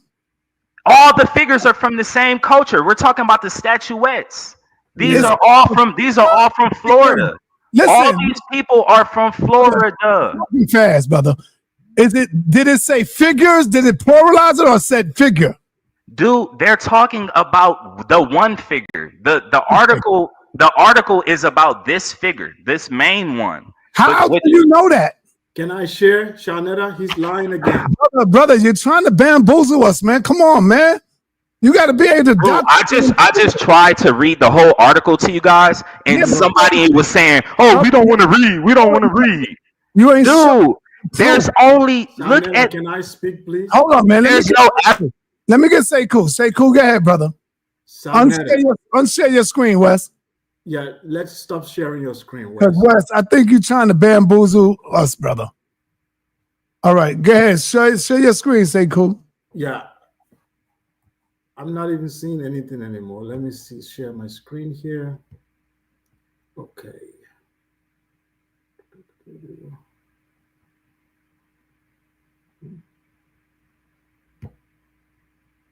Okay. All right. You see it, sa.neter? Yes. Your screen is sharing.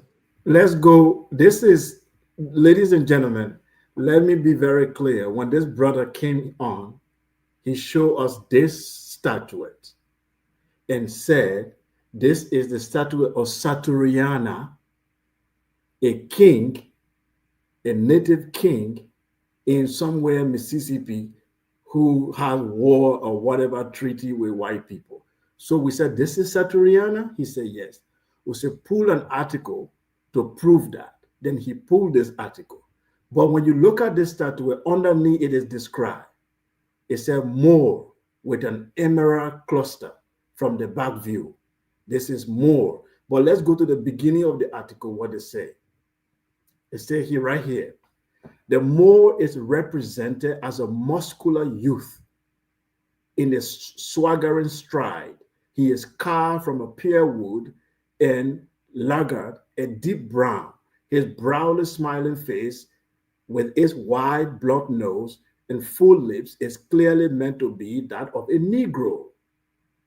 But his curly hair is, when seen from the front, almost entirely hidden by a jewel gold feather crown of a type generally associated with the romantic image of American Indians. So they are describing this image that it looks Negro is black, but he has this type of a curly hair, but this person is described as Negro.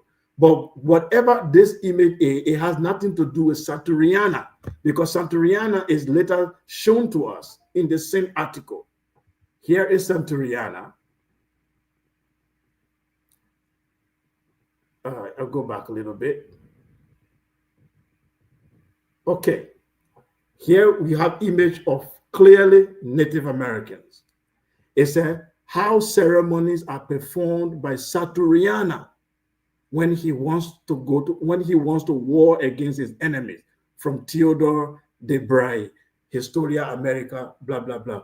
But here you can see the chief standing here as Saturiana and his people. But this image they were describing above here is that of a Moor statuette. So what we wanted him to do for us is to show that this statuette is Saturniana. That's all he needs to do. Just a sentence to show that this Moor statue is that of King Saturniana. If he did that, the debate is over. That's all. Prove to us that this image is Saturniana.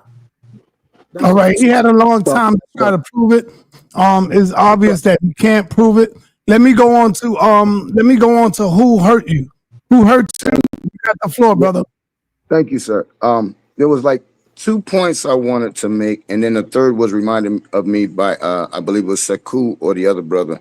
When I'm gonna deal first, I want to say the brother said something about a documentation, historical documentation of lineage, how they keep records. So you are older than me. I'm 53. Anybody over 50 on the panel besides myself and Sal? Yes, right. Sir. Myself, sir. Okay, so we all know that on our birth certificates, they put our race on there. And if brother is saying that we gotta go by what they write down in their historical records, historically, my ancestry is black, is what it says.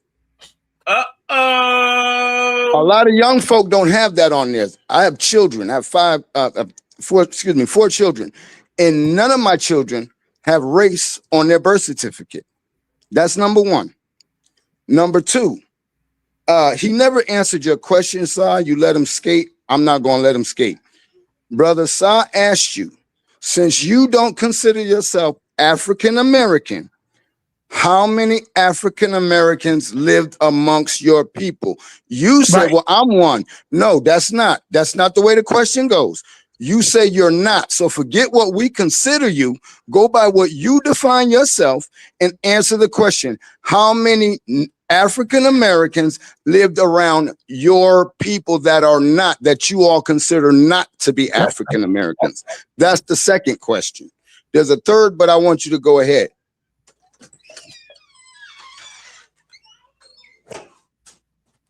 People lived around my people that were African Americans? Is that what you're asking me? But the questions I asked you earlier, he said, because you say you are not African American, correct?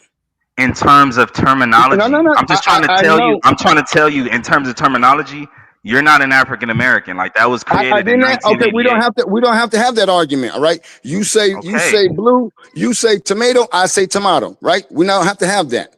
Right? What? Whatever you consider yourself, regardless of what anyone else considers themselves, what you consider yourself and people that think like you consider themselves, how many African Americans lived amongst you? Shit, millions. I don't know.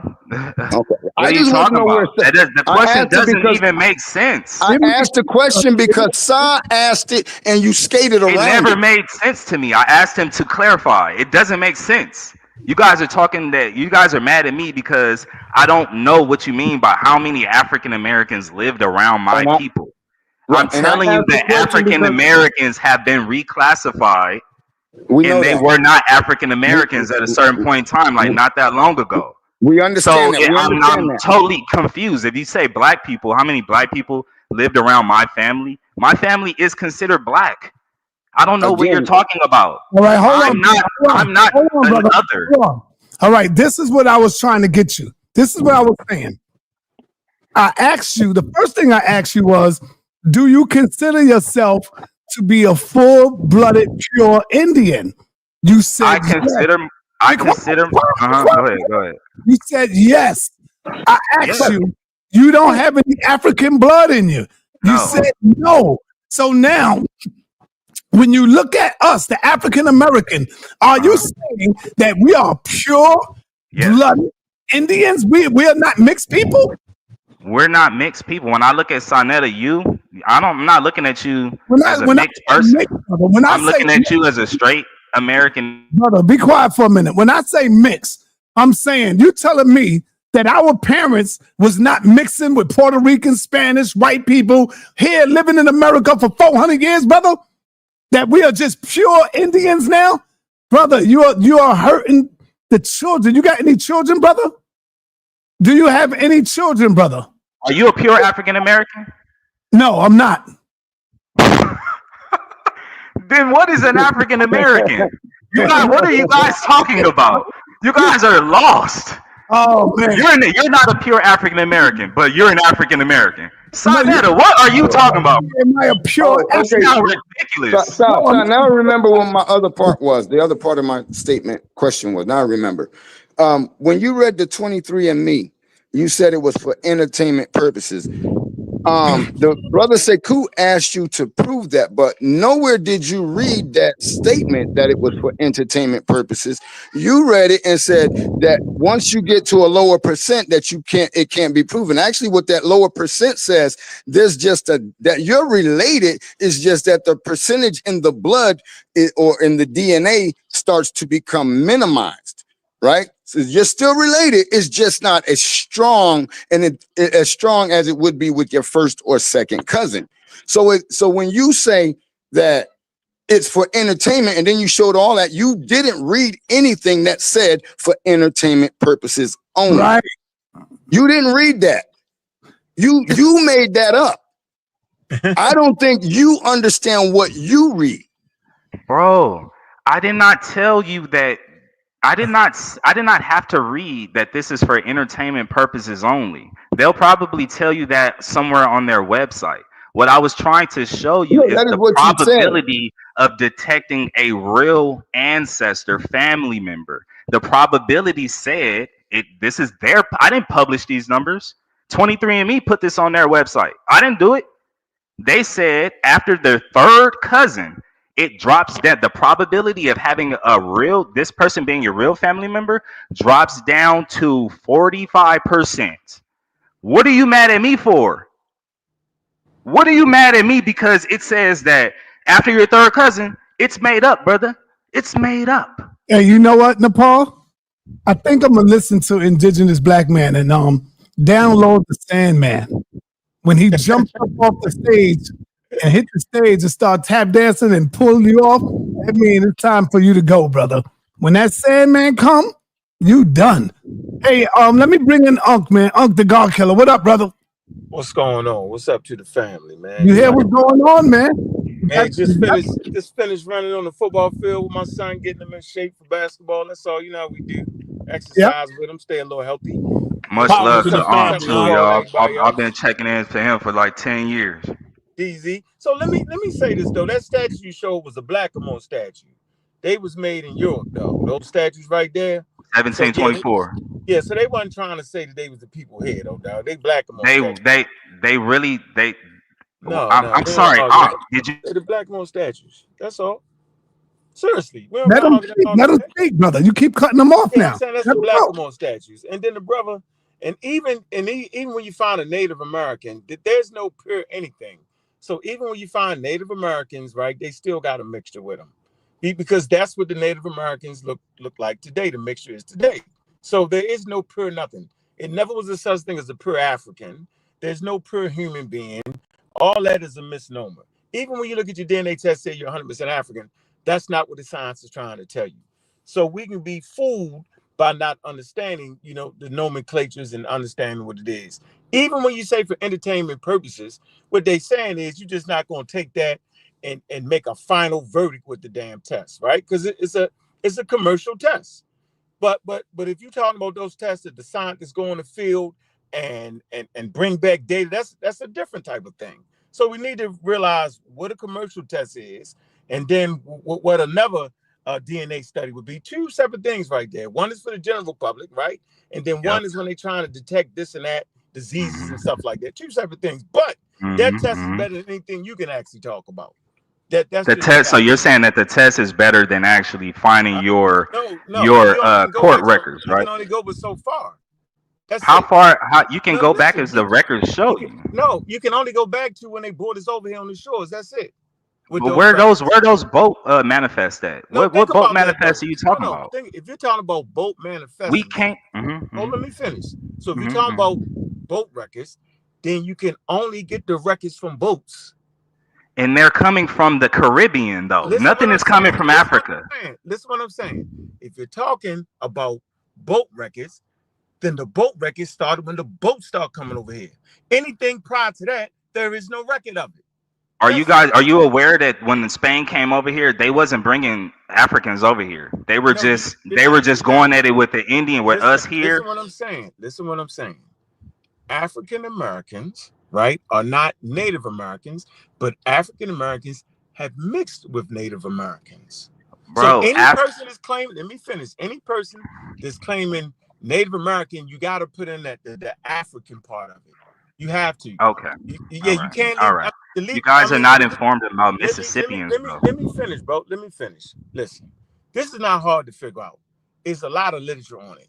You cannot find real research, scientific data that will say what you're saying. Now, you can get the clown show, right? You can get the fake scientists and the fake this, and you get all that. But I'm saying, but real accurate Harvard, Yale, Morgan State University, the top level doctorate, master's degree program information, you don't have it, bro. So I'm not mad at you. What I'm saying is you probably need to go to school, right? Because I heard you say, well, you told DZ, you said, you're not a scientist. Well, I'm not a damn scientist neither. And guess what? I never claimed to be a scientist because I don't have to be a scientist to bring the community clear data and clear comprehension on that data. I don't have to be a scientist. Now, you, for what you're doing, you would need to be an anthropologist because you're making brand new claims. You're making claims that will overturn the field. So when people start overturning the field, then you need a degree to overturn the field. What's the likelihood of a person, right, popping up on platforms out of nowhere, overturning the fields? These fields pay millions of dollars, right? They have classroom set, they have professors, right? They have prestige behind it. They got all of that. So at the end of the day, look, man, you gotta stop that. I say cool, I see you say cool. Check this out, say cool. A person in Somalia and a person in Ethiopia, if they say they're not black, man, they got African agency to say that. They don't have to say that. And you should never disrespect them because they're not saying that. Saying you black is an African American thing. I'm black African power all day, right? I want to distinguish myself from indigenous Africans, and I want to let you know what I went through. So I say I'm black and I'm proud. I'm talking about the fists up, the Black Power movement, yo. Those indigenous Africans didn't go through that, bro. So no, a person in Eritrea, Ethiopia, if they say they're not black, say best to you, brother. They got a right because they know the name of their clan and their tribe.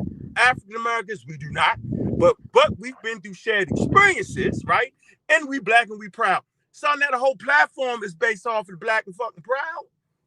Stand out there with those pictures with the slavery and all that. That was black people fighting oppression in America, bro. So never get that mixed up, say cool. I just wanted to touch you up a little bit. Sa.neter, I need to respond to Bobby. All right, hold on. Don't run now when he say that. I got something to do. I ain't I need to respond to Bobby. Listen, I called him say cool, right? But he want to play disrespectful, right? And play this game. To you, my name is Brother Unk, say cool. Don't call me Bobby again. I wasn't born around you. I wasn't raised around you. You don't know me like that. So don't do that. And to do that would be disrespect. So if you want to have a conversation, say cool, we can do that. You don't want these names. Now, Cool can't even read, bro. So I wouldn't even get mad at say cool. He can't even read.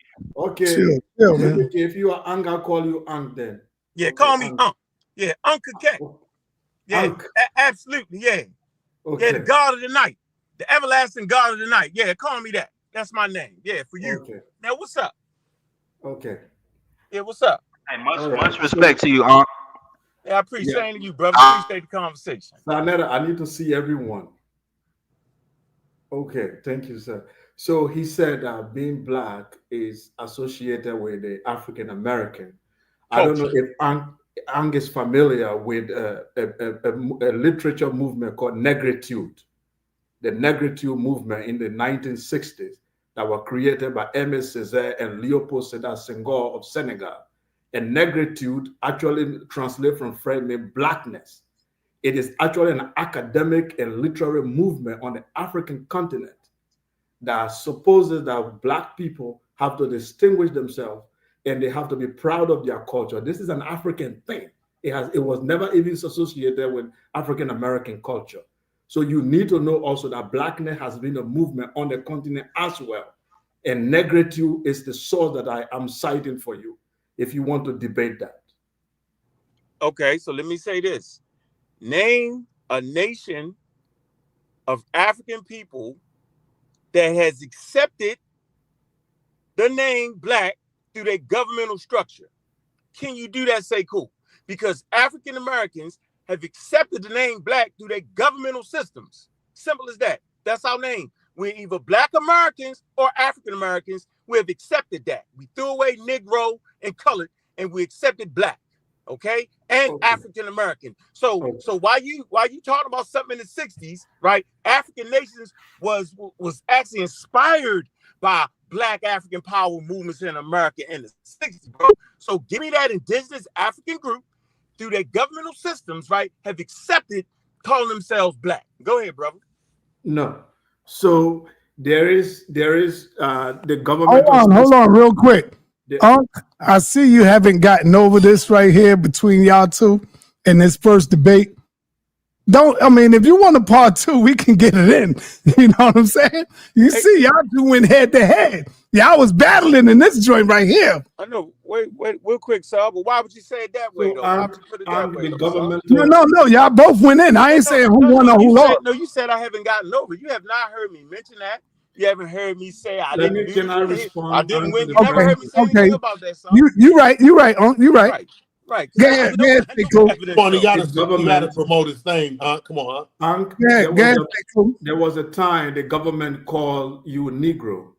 There was a time the government called you Moor. There was a time the government changes people's name according to, yes, government have called you Negro before. And call us It Moor. is not how the government call you that actually define you. It is how you define yourself over the year. And I'm saying calling yourself Black is also being on the continent. We've been colonized as well. And we have come in encounter with Arabs and white people for centuries. And that make us to distinguish ourselves, to be calling ourselves Black people. That has existed on the continent as well. The Black consciousness on the continental African has also happened. And I cited Negritude movement, which is separate. Negritude movement has no connection with the Black Power movement in America. So that Senghor of Senegal has never went to the United States to study like Sajifo Kwame Nkrumah. These were people who did their own literature and studies and decided to embrace a Black culture called Negritude movement. It has happened on the continent. So being called Black in 1960, when the African Union was created, it was due to all of those literature that they have pulled together to understand that there were Black people in continental Africa knew that calling yourself Black was a distinct identity from white people who were dominating the continent. There was no doubt about that. So today, for a Somali to say, I'm not Black, or for, even though the Arabs call them Black, even for an Ethiopian to say, I'm not Black. In fact, there are videos of Ethiopians saying they are not Negro. They are not Negro, they are Hebrews. Some of them have been saying that in the system. So all of this is running away from the African and Black identity. That's all I'm trying to tell you. Everybody wants to run away from Blackness because they think it's derogatory. That's the idea. If they don't want, anybody can decide to call yourself whatever you want. But is it empirically obvious that you are Black? Yeah, you are. So if you decide that you don't want to call yourself that, that's your business. But empirically, can we see you as a Black person? Yes, you are. Somali is a Black person. The Ethiopian is a Black person. So that is fact. I don't know why that's even a debate for you. If they don't want to identify as that in America, it's because of the stigma. They think it's a stigmatization to be called Black in America, so they don't want it. Hey, say cool. So let's say this. So you didn't answer the question though, right? I did. So I'm gonna answer the question. Is there a indigenous African government, right, that calls their nation and country Black? That's all I asked you, bro. I said just no. Say no, and then educate us on what was that document you talked about? Because I thought that was pretty good. Negritude. I'm gonna look that up. But what I would like to tell you, look it up right now. No, hold on. No, I like that. I'm gonna look it up. Well, watch this. Can I say something? I gotta go in in 5 minutes. Let me finish my point, bro. Can you donate to the channel? No, we're having a coherent conversation, man. I know. I just paid. You niggas talking for free. No, man. What is wrong with you, yo? You like some nut to come out of nowhere for no reason, bro. No. I'm sick of you niggas. For no reason. Yo, we having a good conversation. You want to mess it up, yo. Hey, Hey, hold up, Can Sarnetta. you They just running their bust mouth it for in free. though, bro? Come on, No, man. bro, Don't mess I up was the here show. before you. Man, let me I was so here before what? you. That's your fault. All right, hold on. Hey, yo, Mandinka, you next. I'm gonna let you go next, brother. Yeah, All no right, problem. yeah, You bro. come in Yeah, I'm gonna ignorant light and Unc rude, up yo. too. Yep. Man, you come in ignorant and rude, brother. Hey, so say cool. So what I would like to say is that prior to colonialism, right, you do not have an African nation calling themselves black people. There weren't any black people until colonial powers decided to call themselves white, right? And to reduce the power structure of indigenous people, they named them black and put them on the bottom of the totem pole. This is a fact that we can have discussions around, right? And so what I'm saying is there is no indigenous black people as a nation as a whole. They call a tribe the tribe of the black people, bro. There's no tribe as well. Hold, let me finish. This is an African American nuance, right? To fighting against oppression, right? It's not. Fighting against skin color racism. Okay, so we use it and we flip it just like the word nigga. Yo, it becomes a term in endurance for us. So I ask you, where is the tribal clan, right? Prior to colonialism, right? Where's the nation of people that call themselves black people, bro? There isn't any. Yes. Okay. But I appreciate the conversation, bro. The word for Africa, the word for the continent itself, in my language, Madinka, you can look it up, it's Farafina, land of black people. That's the word for Africa in my language, Farafina. And that dates back since the empire time, when the Mansa Musa time, when they were going for high, the griot have preserved the word that they distinguished themselves and called themselves Farafina. And Farafina means land of black people. Wait, because you think what time? I'm coming. Farafina, you type it right now, Farafina, F-A-R-A-N-A. F-A-R-A-N-I. Okay, I'm spelling it wrong. Farafina, F-A-R-A-F-I-N-A. So you have to understand that people distinguish themselves from others when they come in encounter with other people. Since the day black people came in encounter with different people, they distinguish themselves. It's very natural. It doesn't start with African Americans alone. The word used black is being existing on the continent. People have been using it to distinguish themselves from even the writings of Ibn Khaldun. How come you don't know that? I know that. No.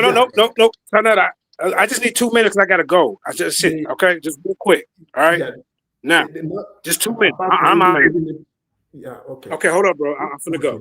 Look, Sarnetta, let me say this. Hey, yo, hold on. Hey, JJ, hold on. Say cool. Are you finished? Hold on, brother. Yo, say cool. Are you finished? Yeah, let's JJ go. I'm just tired. JJ, all right, JJ, go ahead, man. Go ahead, man. Let's see what you're gonna bring, JJ. So this is my thing. I'm gonna say this to you, Sarnetta. You let dudes come up here who don't even donate to the channel, run their mouth for free and lie. Now, the sickle cell gene, this dude that was up here talking about the figurine he was showing and all this, Africans been coming over here. Those were Africans that he was showing. All right. Now, Uncle West, I subscribe to your channel every month, $5. I'm a $5 subscriber. And you still don't let me come up and talk. See, the thing is, the people who support your channel, those are the ones that you need to let speak, not these people who's just up here running their mouth and ain't paying nothing. The new rule, Sarnetta, you should make $5 to come up here on this stage and speak. And I guarantee you, none of these niggas will be up here. I'll be up here. That's a good idea. Yo, that's a good idea, though. Man, Dink, I like that. I like that. And I guarantee it's gonna be a ghost town. The only people you're gonna see up here is me. Yeah. I like that, man. Good advice. By the way, I'm still talking. Hold up, still cool. I'm still talking. You didn't pay. All right. Say cool. No, I'm with you. I wanted to apologize. I didn't send greeting to the queen. I saw Nepal and I didn't say hi. I'm so sorry about that. Blessing, peace, and blessing. Peace and blessings to you. Thank you, Sekou. Great information, you guys. Thank you. All right, so listen. So Uncle West ran from this topic because this is all correlating to the same thing. He believes that Columbus came over here before Africans, y'all. He ran for this debate. Now, when I showed y'all the sickle cell gene been in the United States way before any European came over, way before 1500, that guy was showing y'all those pictures. See, I can bring information. These guys are just up here running their mouth. Now, Uncle West, since I got you up here, you done ran your mouth. Do you want to run that fade? Don't even answer it. Answer it in the chat, because I know you're going to run. That dude that was up here, like I say, he said the haplogroups wasn't important. The people in the audience were saying this. Haplogroups are important. The out of Africa theory is where you get the connection of where things started. That's all I'm trying to say. And you up here talking about those Tartarian people, that is pseudo, bro. And like I said, go look up David and Hotel. We were here hundreds and thousands of years before anybody. See, I can bring the information. This is why Uncle West and none of these dudes want to sit down and have a real discussion about it. They rather try to mute you and try to tell you little jokes, try to call me crazy. But Uncle West, you the fool, because you think we come from apes and monkeys. You the fool who think we wasn't smart enough to come over here before these Europeans who didn't know nothing about the celestial navigation or nothing like that. Uncle West, I will destroy you and your pseudo killer nonsense. I'm not playing with you, bro. I'm sick of these pseudos. I'm sick of the TopCats. I'm sick of all of them, sa.neter. So, Uncle West, if you want, we can run that fade now that you up here. We can run that fade tomorrow. And I guarantee you, you're gonna look stupid. Why not up here run it talking right? about, Why not run it right now? Why not run it right now? Don't run, nigga. We can pause everything right now. What you got? Right now. You got one shot at it. Right now. What you got? Right now. Give me a one scientific shot. source. Give me a What you talking about? scientific No. source. We're gonna do a formal debate. Okay, so you can go I'm not first. having no formal debate with you, bro. You can't even get past say cool. We'll bludgeon you. But no, me and Say Cool on the same page right now. So I only debate right. champions, yo. I can't deal with you, bro. You out of order. You got slapped around by Say Cool. No, you got slapped around by. You got slapped but around, guess bro. what? Be quiet, I'm finna go. Maybe I did, but it was very coherent. Everybody could understand it, though. Okay, so Charles Darwin told us that we was Africans. This what this clown came out here and told us the other day. Yeah, that's what I told. Now you see how you call me a clown, right? So if I cut your ass out, I'd be wrong, right? So let's keep it coherent and cool. Clown, and you're a coon. You're a coon. Your mother, nigga. Now what? Okay, yep, that's all right. But I ain't the one to run around here with European doctors. Now, so keep it cordial. See, this is what they do, sa.neter. They distract. Well, then shut up. Cut that up, sa.neter. They call each other mama. Cut that up. No. You ain't got to cut that up. You know what his mother is. No. But be quiet, nigga. Pay your $5. Your mother got a born a coon, so only a coon. Okay, yeah, whatever. All right, nigga. You want to say it to my face? I bet I will. I slap shit out your bitch ass now, nigga. Where you at? Now, nigga, you know I'm in Atlanta, nigga. I dropped my address for you. Yeah. Like I said, be quiet, nigga. I tell you. All right.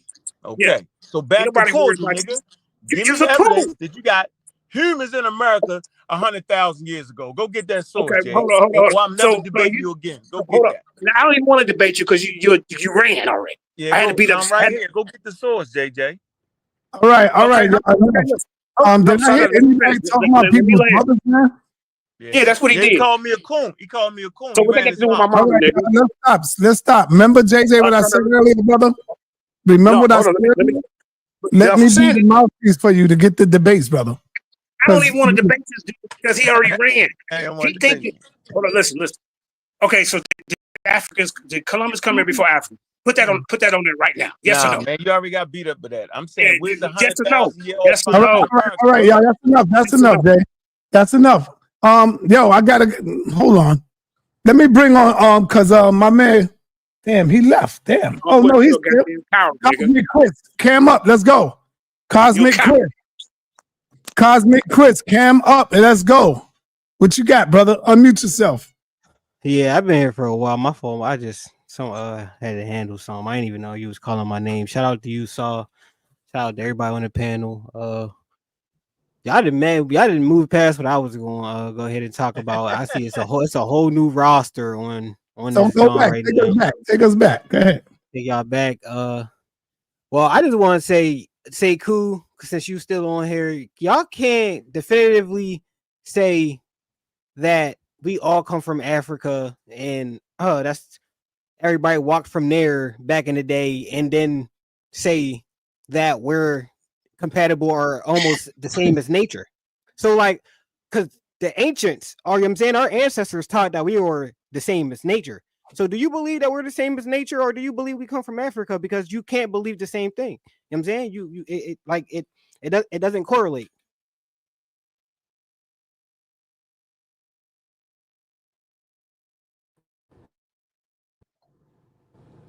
Come on, man. Can you hear me? I'm here. Can you hear me? I don't care who want to answer. Anybody can answer it. Listen. So let's get this straight. It doesn't matter what our ancestors said at this point. Our ancestors didn't know about the continents. Our ancestors didn't circumnavigate the globe. So at that point, their knowledge was limited, right? So they wouldn't have known what we know today. As a matter of fact, we stand on the shoulders of our ancestors because the things they did know, we just built off of it. So we don't need to bring up what our ancestors said thousands of years ago. Let's talk about it today. The data clearly says that Homo sapiens sapiens come from Africa first, and Charles Darwin was one of the first people to report that. So all the Charles Darwin haters, stop saying you from Africa, because Charles Darwin was the first to say that. And I'm gonna stand on that till you bring a scientific source to change that. Go ahead, say cool. I got a scientific source. I got a whole presentation if anybody wants to debate. What's the one source? JJ, listen, JJ just left. I'm want to know on JJ's channel. I didn't smoke somebody when it came to quantum physics. So I'm looking to go 2-0. So if anybody want to debate on this, we can. But like I said, there's people who listen. I'm gonna choose the Nobel Peace Prize winner over what you're talking about every time. And the Nobel Peace Prize winner said that we are the same as nature, and you can't get past say cool. You can't even get past say cool. Yo, you called his name too. Say cool didn't respond. I already asked him. I want to know. Say cool. Do you think that we are the same as nature and animals? Like, do you think we have the same origin? What do you mean by we are the same animals? What's the question? What do you mean by that? Okay. Are we as original as animals and nature? What do you mean? Are we as original? The question is animals and nature got here from God. Did we get here from God just like animals and nature? I believe in evolution. I believe that we humans are a branch, okay, are a branch of what you will consider what you call the primates today. I'm not saying we come from monkey, but we are a branch, a family branch that is very, very closer to what you would call the primates today. So I believe that we evolve as it is in the evolutionary science. Yes, I believe in that. Right. The issue of God, I do not disbelieve that there could be a divine origin of the universe. I don't deny that, but that doesn't also cancel the fact that evolution is real, that we did evolve.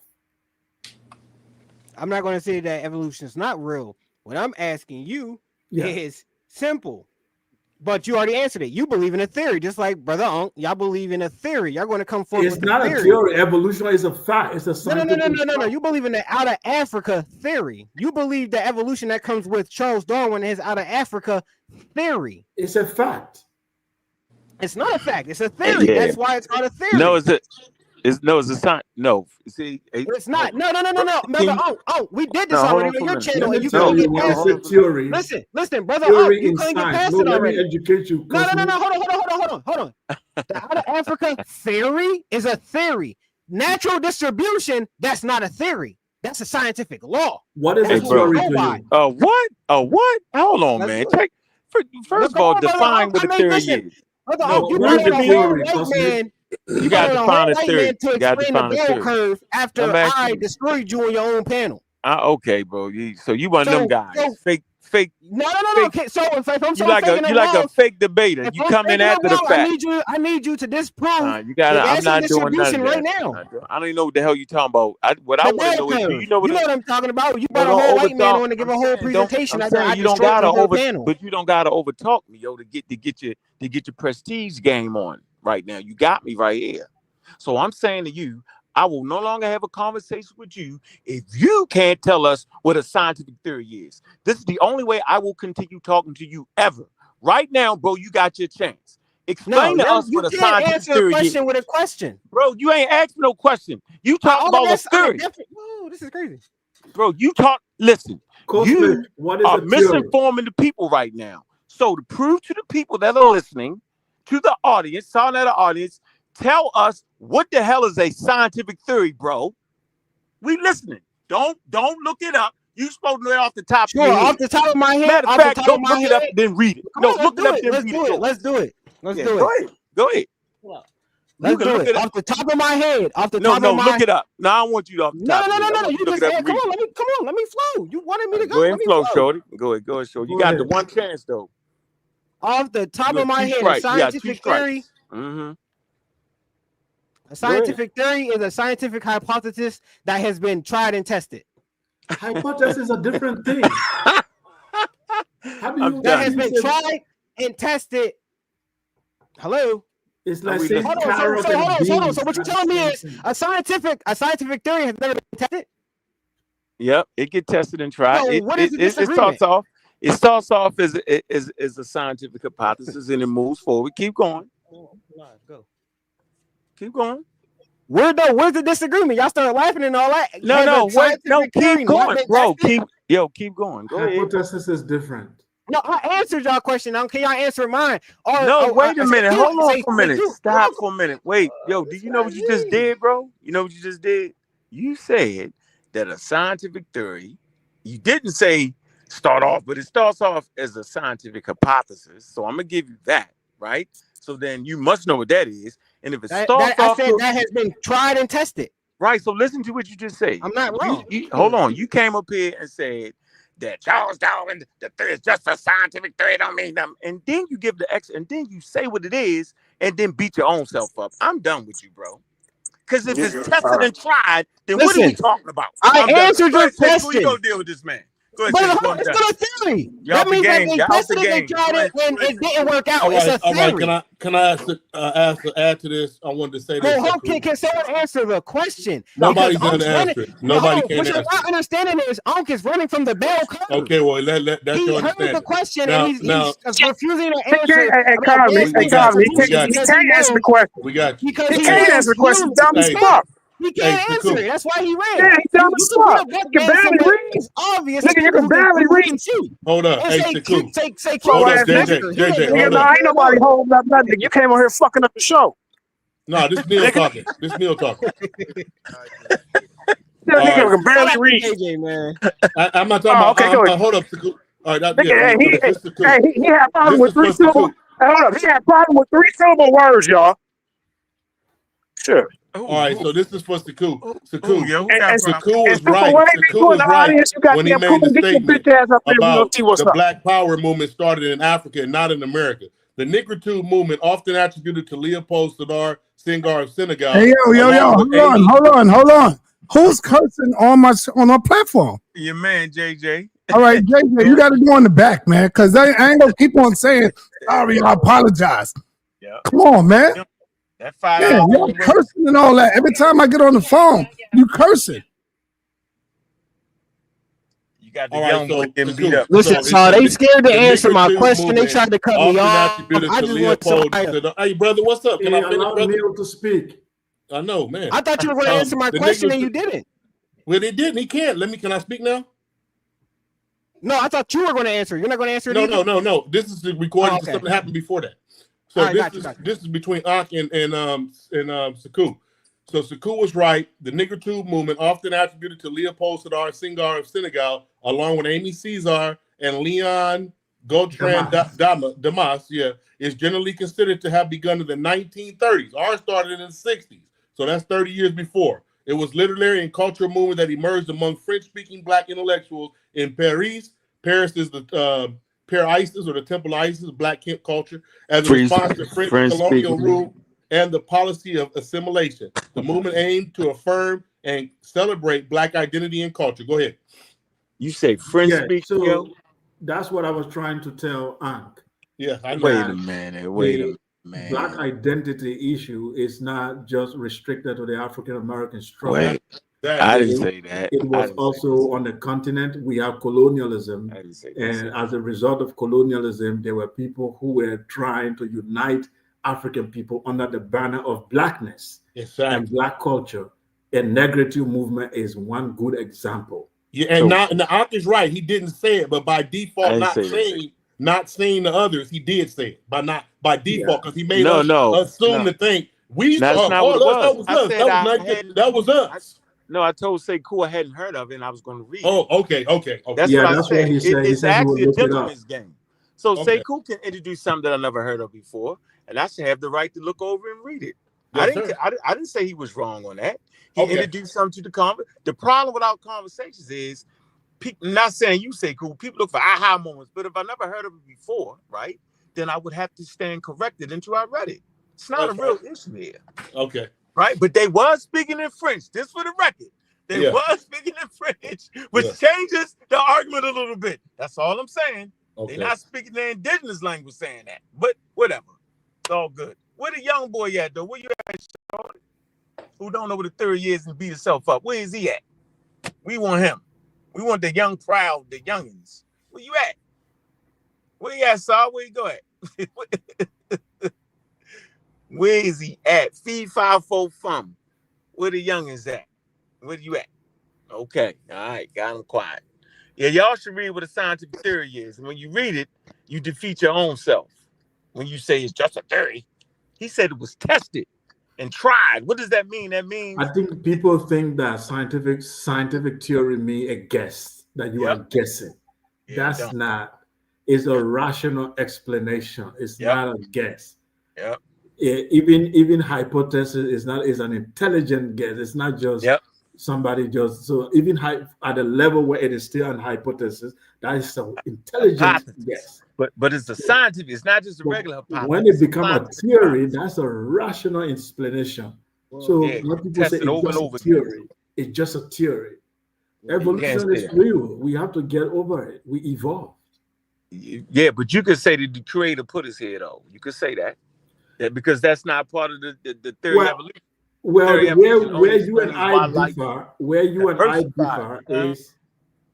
and I differ is that I'm not an atheist. Yeah, but I never needed you to be that, though. Right. I never needed you to be that. My understanding is that the universe had a divine beginning, and by the word divine, it means that the whatever created the universe has always existed and has always been. That's what makes it divine. All right, time out. Everybody, time out. The link is in the chat. I'm over there right now interviewing David Elston. Eltis. David Eltis. I don't know how many of y'all know him, but he breaks down the history of the slave ships. He's going to let us know about the Indians, if they was there, or was they all African people or black people. We are over there right now. All you got to do is cut this off, and we are on HOK. The link is in the chat, family. The link is in the chat. So we are over there right now. Peace and blessings to everybody. Thank y'all for coming through. It was lit. And hit that link that's in the chat. We are over there right now interviewing David Eltis. Peace. We out, y'all.